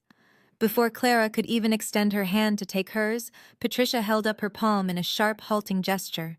"My daughter will just have the house salad," Patricia instructed the waiter, her tone dripping with casual, practiced dismissal. "No dressing. She has always had a delicate constitution, and frankly she does not appreciate fine dining. It is a complete waste to order her a proper entree." Clara stared at Patricia. This was the exact dynamic that had defined her entire childhood. It was a classic microaggression, a tiny calculated act of public humiliation designed to diminish Clara's autonomy and remind her of her place at the bottom of the family hierarchy. Patricia had spent 3 decades ordering for Clara, speaking over her and shrinking her presence to make more room for Brittany's expanding ego. Clara did not argue. She did not raise her voice or look at her mother. She simply raised 2 fingers, bypassing the waiter entirely and summoning the head sommelier from the shadows of the dining room.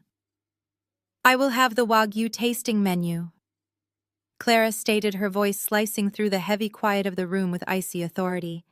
"And we will pair it with the 1996 Chateau Petrus." The sommelier's eyes widened fractionally at the mention of the legendary vintage.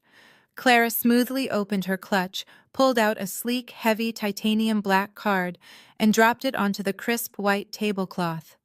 The heavy metal made a sharp thud. "Open the bottle immediately," Clara commanded, keeping her gaze locked on the sommelier. "And leave it strictly on my side of the table. I am not sharing." Patricia's jaw snapped shut. A flush of angry red crept up her neck as her attempt at public humiliation was instantly crushed by a $2,000 financial flex.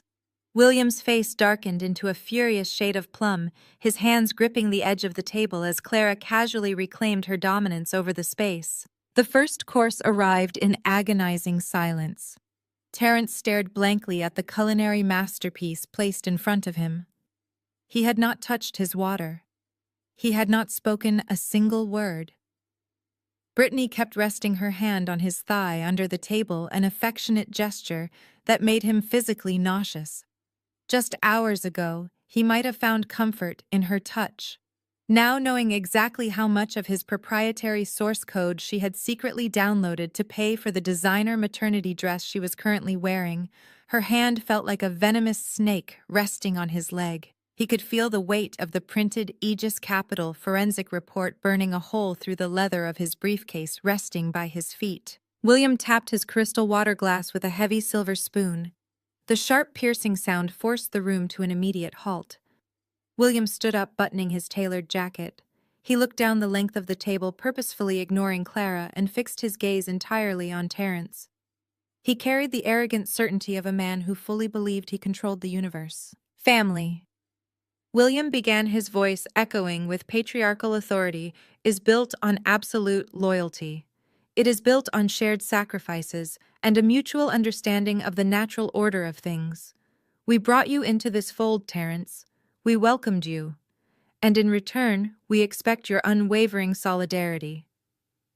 William leaned forward, placing both hands flat on the mahogany table, mirroring the aggressive stance he had taken in Terence's office earlier that afternoon. "You have a choice to make tonight," William declared, his tone shifting into a quiet, lethal threat. "A choice between the toxic, vindictive chaos that Clara represents and the unified, powerful backing of the Wilson family network. I want to hear you say it, Terence. Right now. I want you to publicly reject Clara's $50 million investment. I want you to pledge your loyalty to this family, to your future wife, and to your unborn child. Do it, and I will open every door in the East Coast Healthcare Network for your little software company tomorrow morning. Refuse and you know exactly what happens next." The room held its collective breath. Patricia smiled, a triumphant, thin-lipped smile, thoroughly enjoying the brutal display of power. Brittany looked up at Terence, her eyes wide and shining with manufactured tears, waiting eagerly for her valiant knight to bend the knee and save her fraudulent narrative. Clara sat back in her chair, sipping her vintage wine, watching the spectacular collision course unfold. Terence slowly pushed his chair back. The wood scraped harshly against the marble floor, cutting through the heavy silence. He stood up to his full height. He reached down and hoisted his briefcase onto the dining table. He unlatched the heavy brass locks, the sharp clicks echoing like a firing squad preparing their weapons. Terence did not look at William. He did not acknowledge the man who had just threatened to destroy his entire career. Instead, he turned his head and looked dead at Brittany. Terence pulled the 80-page cybersecurity report from his briefcase. He did not gently place it on the table. He slammed the heavy stack of paper directly onto Brittany's pristine china plate, shattering her delicate crystal water goblet in the process. Water and shards of glass scattered across the immaculate white tablecloth. But Terence did not blink. Brittany jumped, letting out a sharp shriek. "What is wrong with you, Terence?" Page 14. Terence commanded, his voice eerily devoid of its usual warmth. It was a dead, hollow sound that made the surrounding waiters take a collective step backward into the shadows.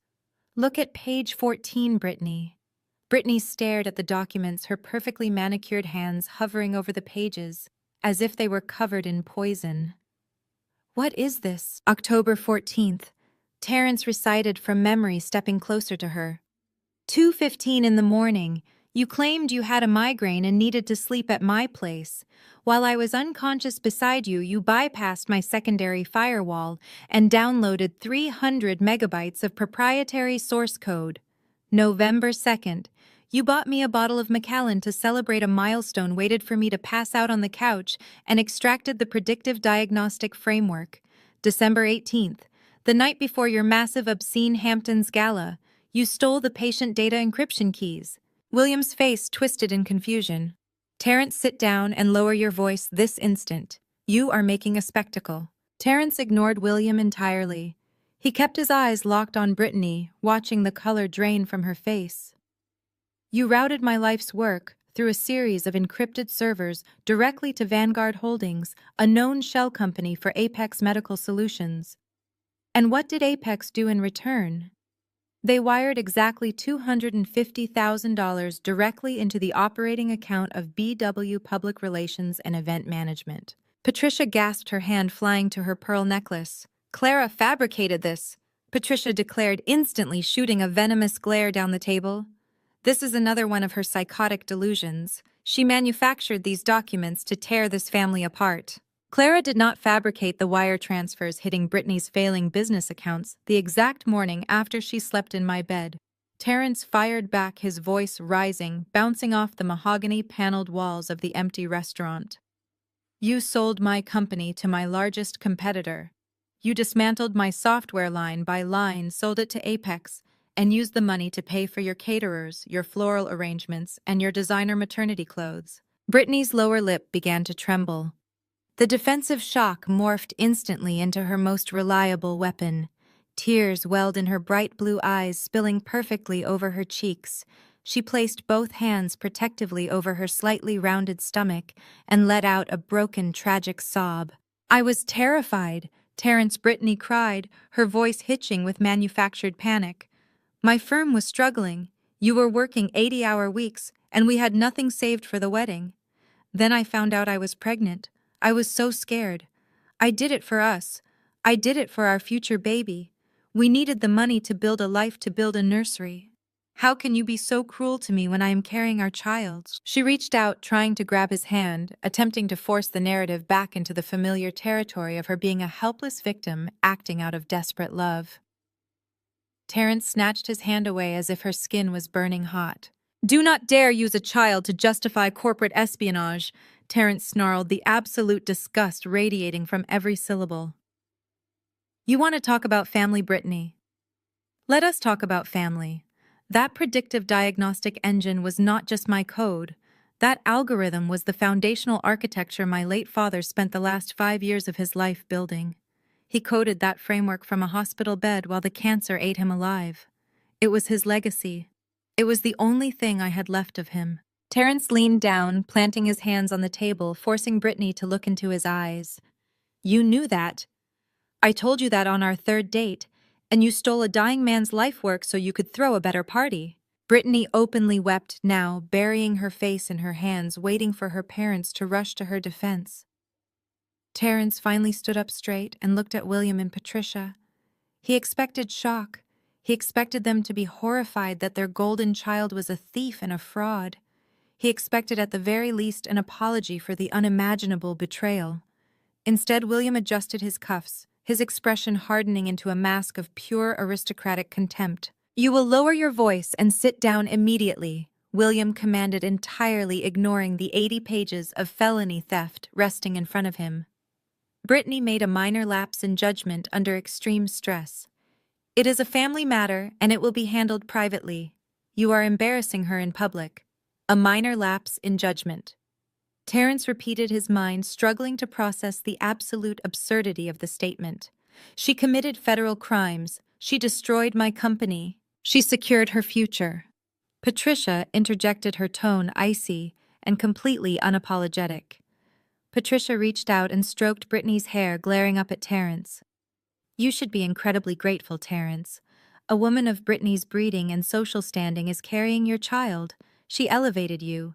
She brought you into a world you could never have accessed on your own. If she needed to utilize some of your digital assets to maintain the lifestyle she is accustomed to, you should consider it the cost of admission to this family. William pointed a firm, authoritative finger at Terence. You will pack up those ridiculous papers. You will sit down. You will formally reject Clara's funding tonight, and tomorrow we will introduce you to the Mass General Board to repair the damage. You will not breathe a word of this to anyone, or I promise you I will make sure you never work in this industry again. Terence stood perfectly still in the center of the lavish, empty restaurant. He looked at William, vibrating with arrogant entitlement. He looked at Patricia, viciously defending the indefensible. He looked at Brittany, hiding behind her tears, and her pregnancy completely devoid of any actual remorse. Finally, he looked down the long mahogany table at Clara. She was calmly sipping her vintage wine, watching him with quiet, knowing eyes. She had warned him. She had shown him exactly what they were.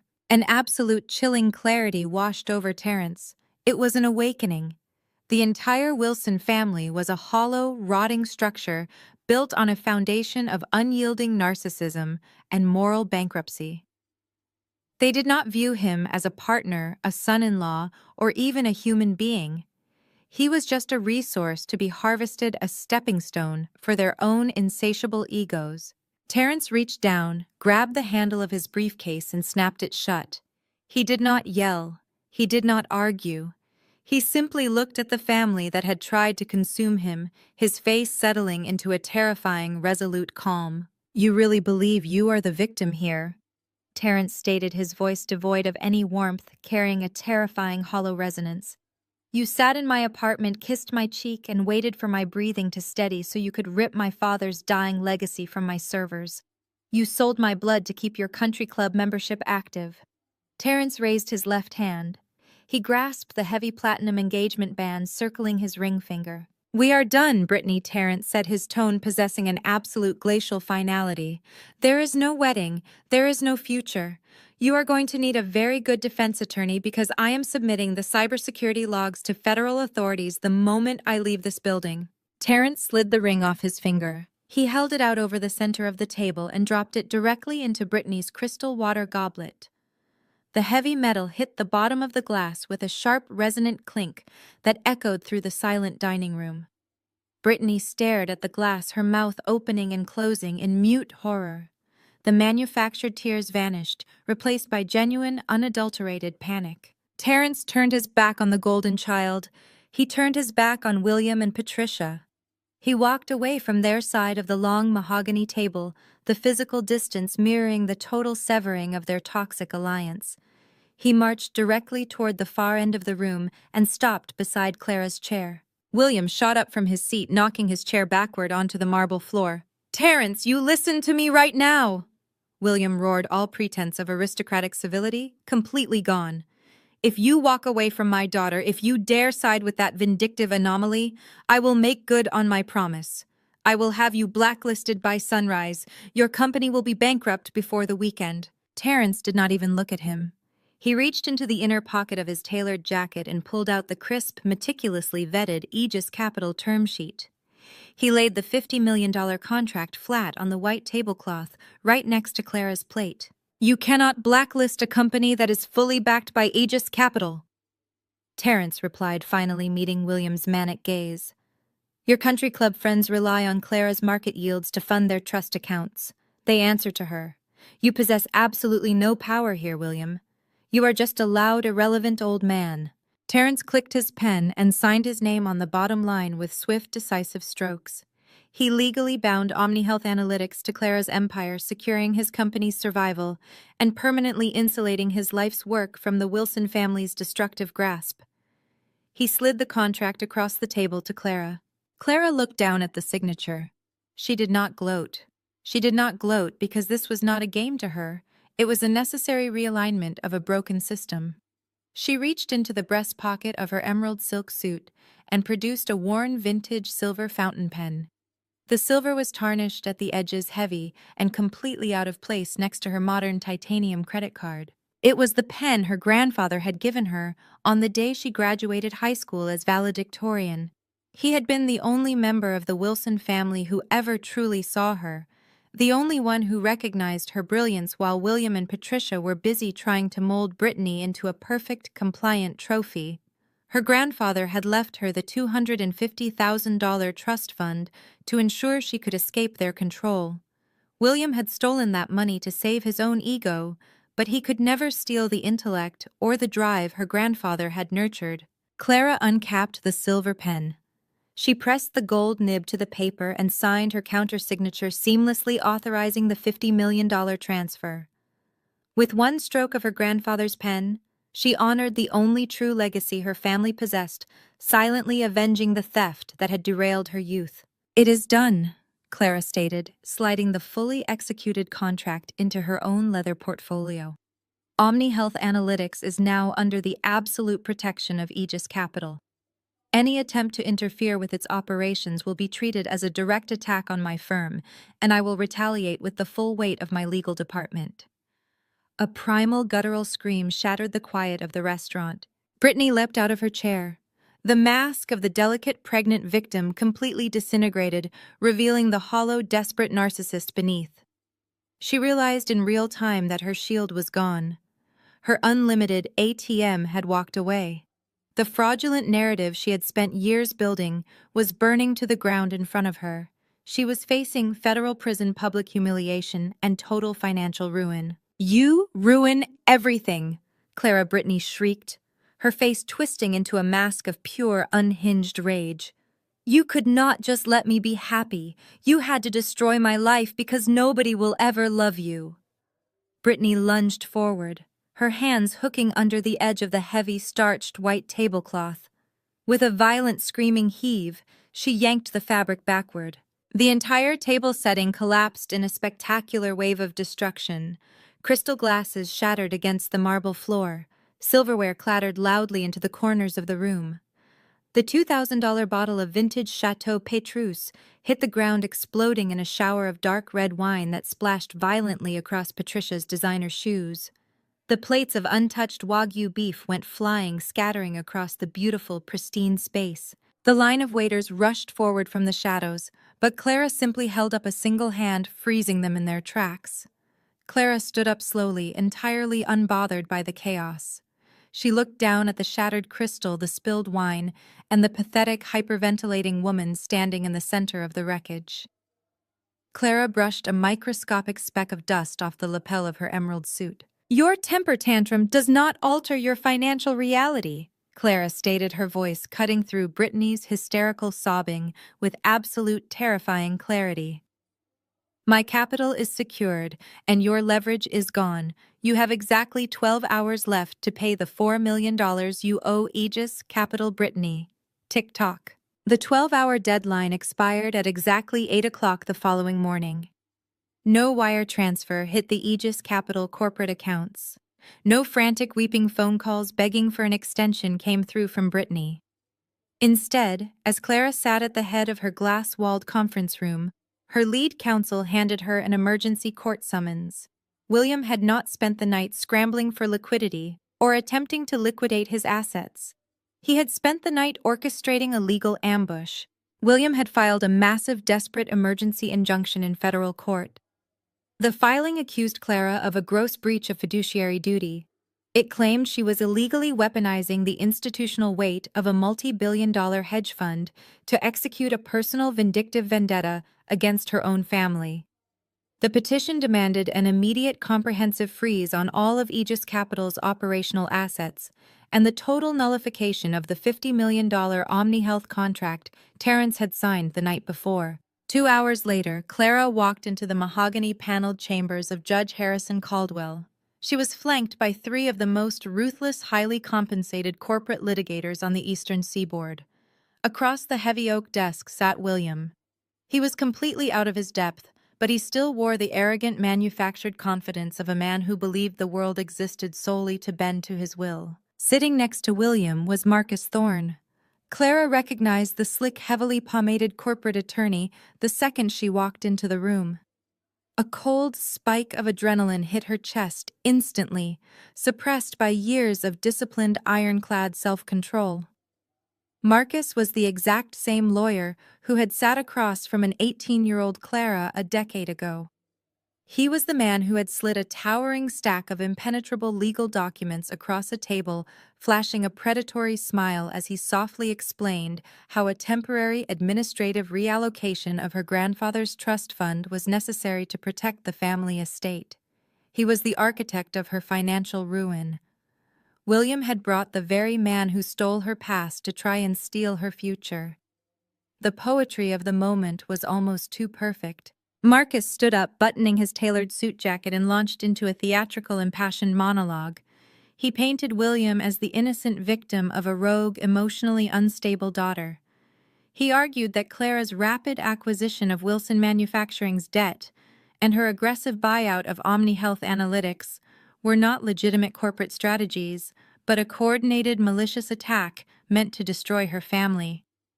Marcus pleaded with the judge to freeze Aegis Capital's accounts, to protect innocent businesses from a vindictive child throwing a financial tantrum. William nodded along with absolute righteous certainty. He genuinely believed this would work.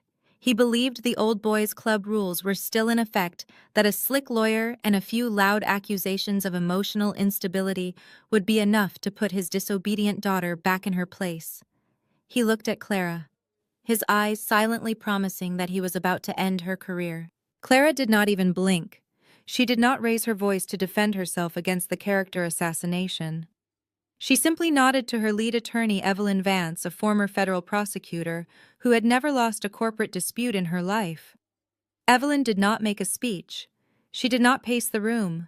She simply slid a single heavily indexed binder across the desk to Judge Caldwell. The binder contained a flawless, airtight legal defense. Evelyn spoke with quiet, lethal precision. She explained that Aegis Capital's acquisitions were standard, heavily vetted market transactions. The debt was purchased legally on the open market from willing institutional sellers. The OmniHealth contract was a standard equity injection requested and authorized by the sole legal owner of the company, Terrence, who had sought refuge from corporate espionage perpetrated by William's own daughter. Evelyn pointed out that Aegis Capital projected a 400% return on the OmniHealth investment within 2 years. There was absolutely no breach of fiduciary duty because the acquisitions were astronomically profitable. The personal relationships involved were entirely irrelevant to the strict legal standing of the contracts. Judge Caldwell adjusted his reading glasses, flipping through the executive summary. The room fell into a suffocating, agonizing silence. Marcus shifted uncomfortably, adjusting his tie. William's smug smile began to falter as he watched the judge's expression harden. Judge Caldwell closed the binder and dropped it onto his desk with a heavy thud. He looked directly at Marcus and William. He called the injunction a baseless, desperate waste of the court's time. He explicitly stated that the filings bordered on frivolous litigation. With a single sharp strike of his gavel, Judge Caldwell dismissed the emergency injunction with prejudice. The legal wall William thought he had built evaporated into thin air. Marcus slumped back into his chair, entirely defeated. William's face drained of all color. His chest heaved as he realized the absolute totality of his failure. The court had not just rejected him, it had legally validated Clara's total ownership of his financial existence. Clara stood up. The ambient noise of the courthouse seemed to fade away as she walked slowly around the heavy oak desk and stopped inches away from her father. William looked up at her, his eyes wide, finally recognizing the monster he had created. Clara leaned in her voice, dropping to a smooth, chilling whisper that only he and his disgraced lawyer could hear. "You never actually read the paperwork when Marcus here consolidated your failing corporate loans last quarter, did you?" Clara asked, her tone dripping with polite, lethal curiosity. William stammered, unable to form a coherent sentence, his breathing growing shallow and erratic. Clara smiled, a sharp, terrifying expression. "Did you read the fine print on the debt I bought, Dad? I don't just own your loans. I own the deed to your house." The 48-hour vacate notice expired at precisely 8 o'clock on Thursday morning. Clara did not grant a single minute of grace. As the grandfather clock in William and Patricia's grand foyer chimed the hour, a convoy of heavy vehicles turned onto the pristine tree-lined street of their exclusive gated community. 3 massive moving trucks flanked by 2 black SUVs and a pair of marked county sheriff cruisers rolled up the sweeping circular driveway of the Wilson family estate. The gravel crunched under the heavy tires, signaling the absolute end of an era. William opened the mahogany double doors, wearing a monogrammed silk robe, a cup of premium black coffee in his hand. He stepped onto the portico, his face contorting into a mask of aristocratic outrage. He fully expected a delivery driver who had taken a wrong turn, or a contractor making an unscheduled visit. He did not expect 2 uniformed deputies to march up his pristine marble steps. "What is the meaning of this?" William barked, his voice echoing across the manicured lawn. "You are trespassing on private property. I will have your badges for this." The lead deputy did not flinch. He simply pulled a heavy court-stamped folder from his clipboard and pressed it flat against William's chest. "This property is now in the legal possession of Aegis Capital Holdings." The deputy stated, his tone carrying the bored mechanical authority of a man just doing his job. "You were served a 48-hour notice of foreclosure following the dismissal of your injunction. Your time is up. Step aside, sir." Before William could even formulate a threat, a dozen professional movers in matching uniforms swarmed past him. They moved with military precision, carrying heavy rolls of bubble wrap, moving dollies and inventory clipboards. They did not ask for permission. They systematically began dismantling the physical manifestation of the Wilson family's generational wealth. Patricia rushed out onto the second-floor landing, her face pale, still wearing her sleeping gown. She watched in absolute horror as strangers began unhooking the antique crystal chandelier in the foyer. "Stop!" Patricia shrieked, running down the grand staircase, her bare feet slapping against the hardwood. "William, do something. Call Marcus. Call the police." "They are the police, Patricia." William muttered, his voice trembling as he finally read the harsh black ink on the foreclosure deed. The reality of Clara's trap had finally snapped its jaws shut around them. Across the street, parked discreetly in the shade of a massive oak tree, Clara sat in the back of her chauffeured Maybach. The tinted windows provided a perfect cinematic view of the estate. She wore a pristine white turtleneck and a sharply tailored blazer.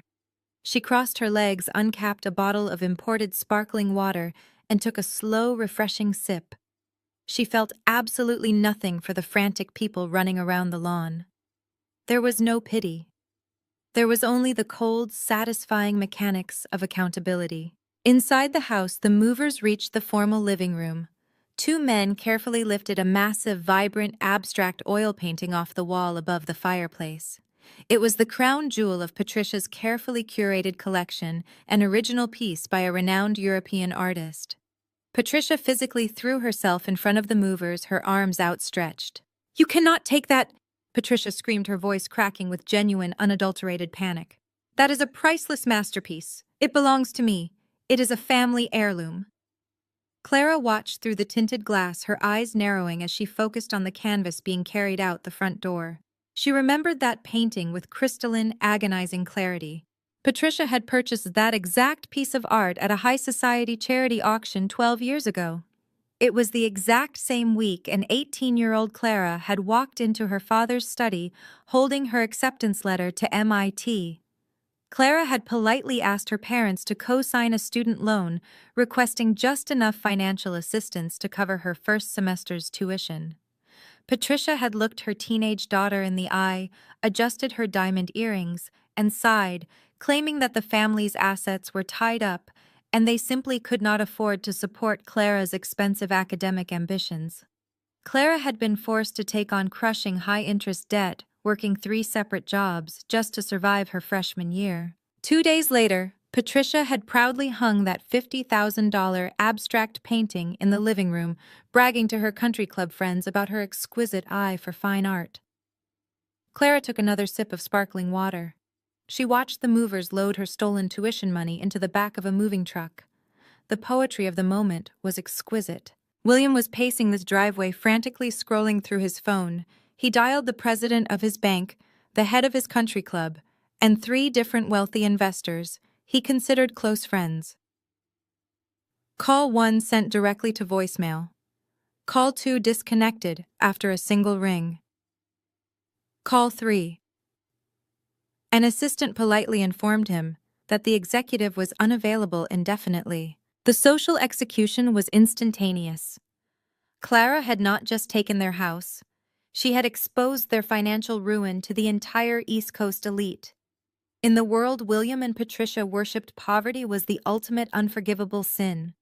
They were radioactive and nobody was going to answer their calls. Patricia dropped to her knees right there on the perfectly manicured grass. Her pristine facade shattered completely. She covered her face with her hands, weeping openly as the neighbors' curtains began to twitch. The people she had spent 3 decades impressing were now watching her family's wealth be loaded into cardboard boxes. Clara did not roll down the window to gloat. She did not need to scream or throw a tantrum. She simply watched the scales of justice balance themselves, one piece of antique furniture at a time. Suddenly, a loud, violent sputtering sound shattered the morning air. A leased Mercedes G-Wagon aggressively hopped the curb and swerved up the driveway, tearing a massive muddy trench through Patricia's prized rose bushes. The heavy luxury SUV lurched forward, the engine coughing and violently misfiring, before dying completely right in the middle of the lawn. It was completely out of gas. The driver's side door flew open and Brittany stumbled out. She looked entirely unrecognizable. She was wearing sweatpants and an oversized hoodie. Her perfect salon-styled hair was a tangled mess and her face was blotchy, stripped of its usual heavy, expensive makeup. She looked frantic, cornered, and utterly desperate. She completely ignored the sheriff deputies and the movers carrying her parents' dining table out the front door. She sprinted directly toward William and Patricia. "Dad, Mom! You have to help me!" Brittany screamed, grabbing William by the lapels of his silk robe. She was hyperventilating, her eyes wide with unhinged terror. William stared at his golden child holding up his foreclosure notice. "Brittany, what are you doing? Cannot you see what is happening here? I need money. I need cash right now." Brittany shrieked, her voice echoing down the street, entirely oblivious to her parents' ruin. "I went to my office this morning. There were federal marshals at the building. They put heavy chains on the doors. Dad, they chained my firm shut." Brittany spun around, pointing wildly back toward her dead SUV. "Apex Medical threw me to the wolves. They denied knowing anything about the stolen source code. Terrence filed the cybersecurity logs with the FBI and Aegis Capital froze every single one of my operating accounts. I have nothing. My cards are declining at the gas station." Clara seized it all. Brittany dropped to the grass next to her mother, weeping hysterically, grasping at the last shreds of her fraudulent empire. "You have to pay her, Dad. You have to give Clara the $4 million. Please, you have to save me." William and Patricia stood paralyzed on their front lawn. They looked at their weeping golden child, then looked back at the foreclosure notice in their hands. The impenetrable fortress of the Wilson family had not just been breached. It had been completely leveled to the ground. Brittany snatched the heavy court-stamped legal document from her father's limp hand. Her eyes darted across the bold black text of the foreclosure notice. The air left her lungs in a sharp, jagged gasp.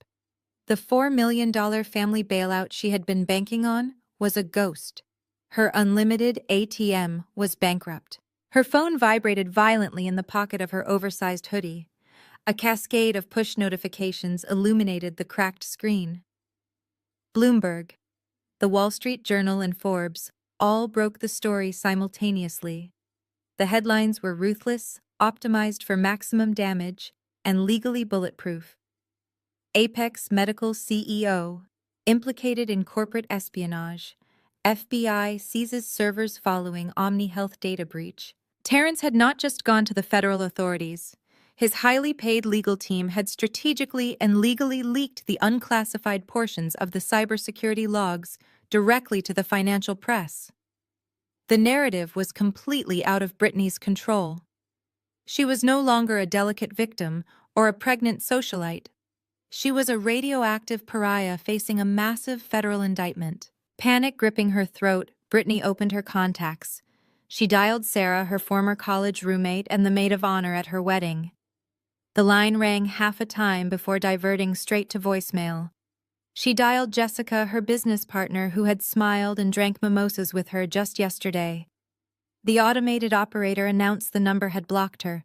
Brittany frantically texted a group chat of 12 high society women she had funded and entertained for years. She watched in real time as every single participant exited the chat without saying a single word. The rapid, brutal abandonment by her inner circle struck Brittany harder than the federal raid. The women who had praised her designer clothes, attended her lavish galas, and validated her endless complaints about Clara vanished into the digital ether. They had never loved her. They had only loved her open tab. The second the money dried up, her entire social existence evaporated. A few feet away, Patricia sat heavily on a matched set of designer luggage, the only possessions the sheriff deputies had allowed her to grab before sealing the house. She pulled out her gold-plated smartphone, her hands trembling violently. She dialed Eleanor, the president of the country club's charity committee. Voicemail. She dialed Martha, her tennis partner of 15 long years. The call disconnected after a single ring. Patricia's manicured fingers shook as she scrolled through hundreds of contacts. She dialed senators' wives, real estate heiresses, and corporate board members. Every single call was explicitly rejected or ignored. Patricia lowered the phone, her breathing ragged. The pristine, manicured world she had ruled with an iron fist dissolved before her eyes. The Wilson family's entire existence had been built on a fragile, paper-thin facade of generational wealth and intimidation. Without the sprawling estate, the trust funds, and the platinum corporate cards, they were nothing. They possessed no genuine loyalty, no real friendships, and no inherent value to the elite circle they had worshipped. They were just loud, obnoxious strangers sitting on a sidewalk. The afternoon sun began to dip behind the towering oak trees of the gated community, casting long, cold shadows across the trampled lawn. The moving trucks sealed their heavy metal doors and roared down the street, taking the last remnants of the Wilson legacy with them. The lead sheriff deputy locked the massive mahogany front doors of the estate, applying a bright orange legal seal across the frame. He tipped his hat silently and drove away, leaving the neighborhood in total, deafening silence. William stood frozen on the edge of the driveway, staring at the mansion that no longer belonged to him. His pride, his arrogance, his decades of tyrannical control had been reduced to absolute zero. He looked at his wife, whose mascara ran down her cheeks in dark, heavy streaks, and his golden child, who sat curled in a ball on the concrete, hyperventilating into her knees. The temperature dropped, bringing a sharp, biting chill to the evening air. William reached into the pocket of his monogrammed silk robe. He pulled out a crumpled $20 bill and a handful of silver coins. Brittany had a few crumpled $5 bills in her hoodie pocket. Patricia had nothing but a maxed-out credit card that had been declined twice that morning. They had no access to bank accounts. Their assets were entirely frozen. The G-Wagon was dead on the grass. William made the hardest, most humiliating realization of his entire life. There was no hidden offshore account. There was no secret corporate ally waiting to swoop in and save them. He had burned every bridge and alienated every competent person in his life. He finally understood the sheer, terrifying magnitude of Clara's intellect. She had not just beaten him, she had dismantled his reality with flawless mathematical precision. There was only one entity on the planet with the liquidity, the authority, and the power to reverse this nightmare. He pulled out his phone, his thumb shaking as he opened a budget rideshare app. He bypassed the luxury black car service he had used exclusively for 20 years and selected the cheapest economy option available. The screen showed a 12-minute wait for a battered 10-year-old sedan. "Where are we going?" Patricia asked, her voice a hollow, defeated rasp, staring blankly at the approaching headlights. William did not look at her. He stared down the empty, darkening street, his shoulders slumped in total defeat. "We are going to Aegis Capital," he stated, the words tasting like ash and bile in his mouth. "We are going to beg Clara for our lives." The battered economy sedan idled violently against the pristine curb of the financial district. The driver, deeply annoyed by the dirt Brittany had tracked into his back seat, barked at them to get out and slammed the transmission into gear the second the doors closed. William, Patricia, and Brittany stood on the rain-slicked pavement. They were surrounded by the towering mirrored monoliths of high finance, dwarfed by the sheer scale of the institutional wealth they had just been permanently exiled from. William looked down at his hands. He was grasping the slick, cheap plastic of a black industrial garbage bag. It contained 2 suits, a pair of loafers, and whatever loose items he could sweep off his dresser before the sheriff deputies forced him out the front door. Patricia held a matching bag, her fingers trembling so violently the plastic rustled in the cold wind. Brittany stood entirely frozen, staring blankly at the glass facade of the Aegis Capital headquarters. They pushed through the heavy revolving doors. The lobby of Aegis Capital was a cathedral of modern wealth. Polished Italian marble floors reflected the recessed lighting. Men and women in bespoke tailoring moved with absolute purpose, carrying portfolios and speaking in hushed, confident tones. The sheer, sterile perfection of the space made the Wilson family look like a tragic, offensive anomaly. They barely made it 10 feet past the entrance before a pair of imposing security guards in dark suits intercepted them. The guards moved with swift, silent efficiency, physically blocking their path to the reception desk. William attempted to straighten his spine. He tried to summon the commanding aristocratic baritone that had intimidated bank managers in boardrooms for 3 decades. He opened his mouth, but what came out was a fragile, reedy croak. He cleared his throat, his face flushing with a deep, humiliating crimson. "I am William Wilson," he stated, his voice cracking. "I need to see the CEO. I need to see my daughter." The lead security guard did not flinch. He looked William up and down, his eyes taking in the cheap garbage bags, Patricia's ruined, tear-stained face, and Brittany's catatonic stare. The guard pressed 2 fingers to his earpiece, speaking in a low, muffled tone. He did not ask them to sit. He did not offer them water.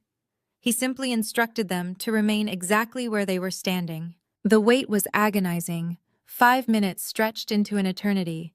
Every executive who walked past cast judgmental, disgusted glances at the 3 disheveled figures holding trash bags in the center of the pristine lobby.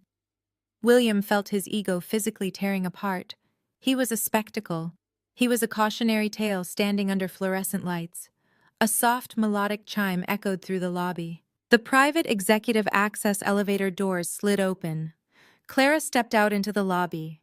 She had changed out of her emerald suit. She now wore a razor-sharp charcoal gray power suit that seemed to absorb the light around her.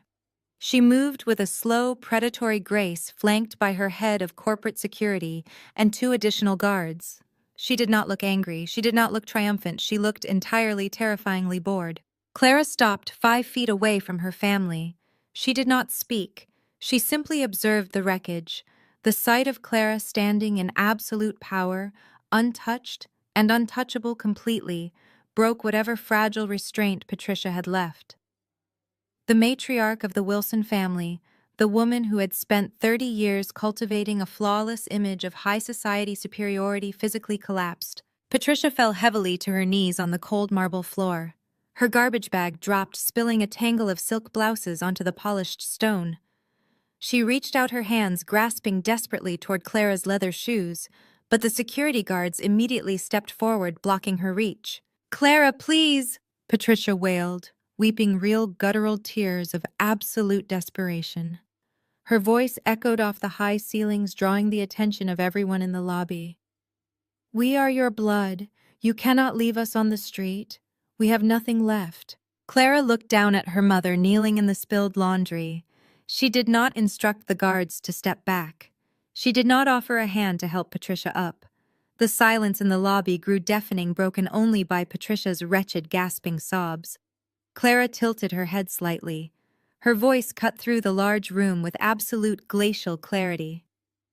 "Do you remember the night you changed the locks on the house, Mother?" Clara asked.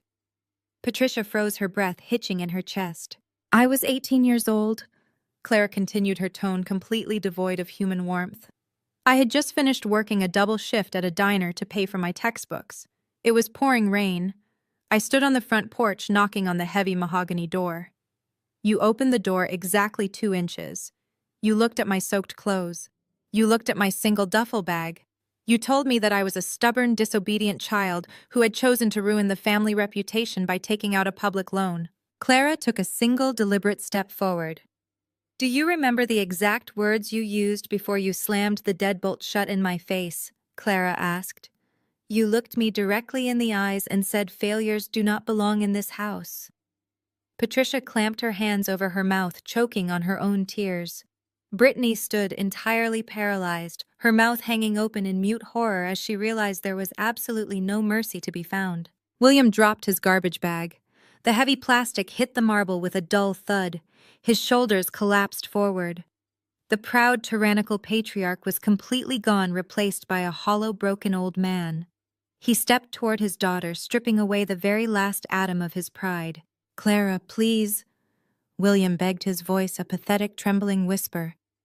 The bank froze everything. The credit cards are locked. We have no cash. We just need enough for a room. Just a cheap motel for the night. A few $100s. Please. Just give us something to survive the night. Clara stared at the broken man in front of her. She reached her hand smoothly into the inner pocket of her tailored charcoal blazer. She withdrew a single crumpled $100 bill. It was the exact same bill William had shoved into her chest during the disastrous engagement party. The same bill he had used to treat her like a hired servant in front of hundreds of elite guests. She held it loosely between her index and middle finger. Clara extended her arm. She opened her fingers. The crumpled bill fluttered down through the cold air, landing on the polished marble floor directly at William's feet. Go wait in the parking lot, Clara stated. She turned her back on her family forever. She walked away, her heels clicking sharply against the stone, and stepped back into the executive elevator without a single backward glance. 6 months passed, with the ruthless, unstoppable momentum of a shifting tectonic plate. The financial world watched in absolute awe as Omni Health Analytics executed its global launch. With the unlimited institutional backing of Aegis Capital, Terrence scaled his healthcare tech startup from a promising domestic enterprise into an international juggernaut. His proprietary algorithms were integrated into hospital networks across 3 continents, streamlining patient care, predicting critical medical events, and definitively saving thousands of lives within the first quarter alone. Financial networks dedicated hours of coverage to the explosive success of the venture. Terrence graced the covers of major business magazines, lauded as a visionary who had fundamentally disrupted the modern healthcare industry. He had built an impenetrable fortress around his life's work, completely insulated from the toxic greed that had once threatened to consume him. Terrence was thriving, wealthy, and permanently free of the parasitic attachment of the Wilson family. High above the bustling streets of Manhattan, Clara sat behind the massive slab of polished obsidian that served as her desk. Her penthouse office at Aegis Capital offered a breathtaking panoramic view of the city skyline. It was a physical manifestation of her total victory. The financial district stretched out below her, a sprawling network of capital and power that she now navigated as a recognized apex predator.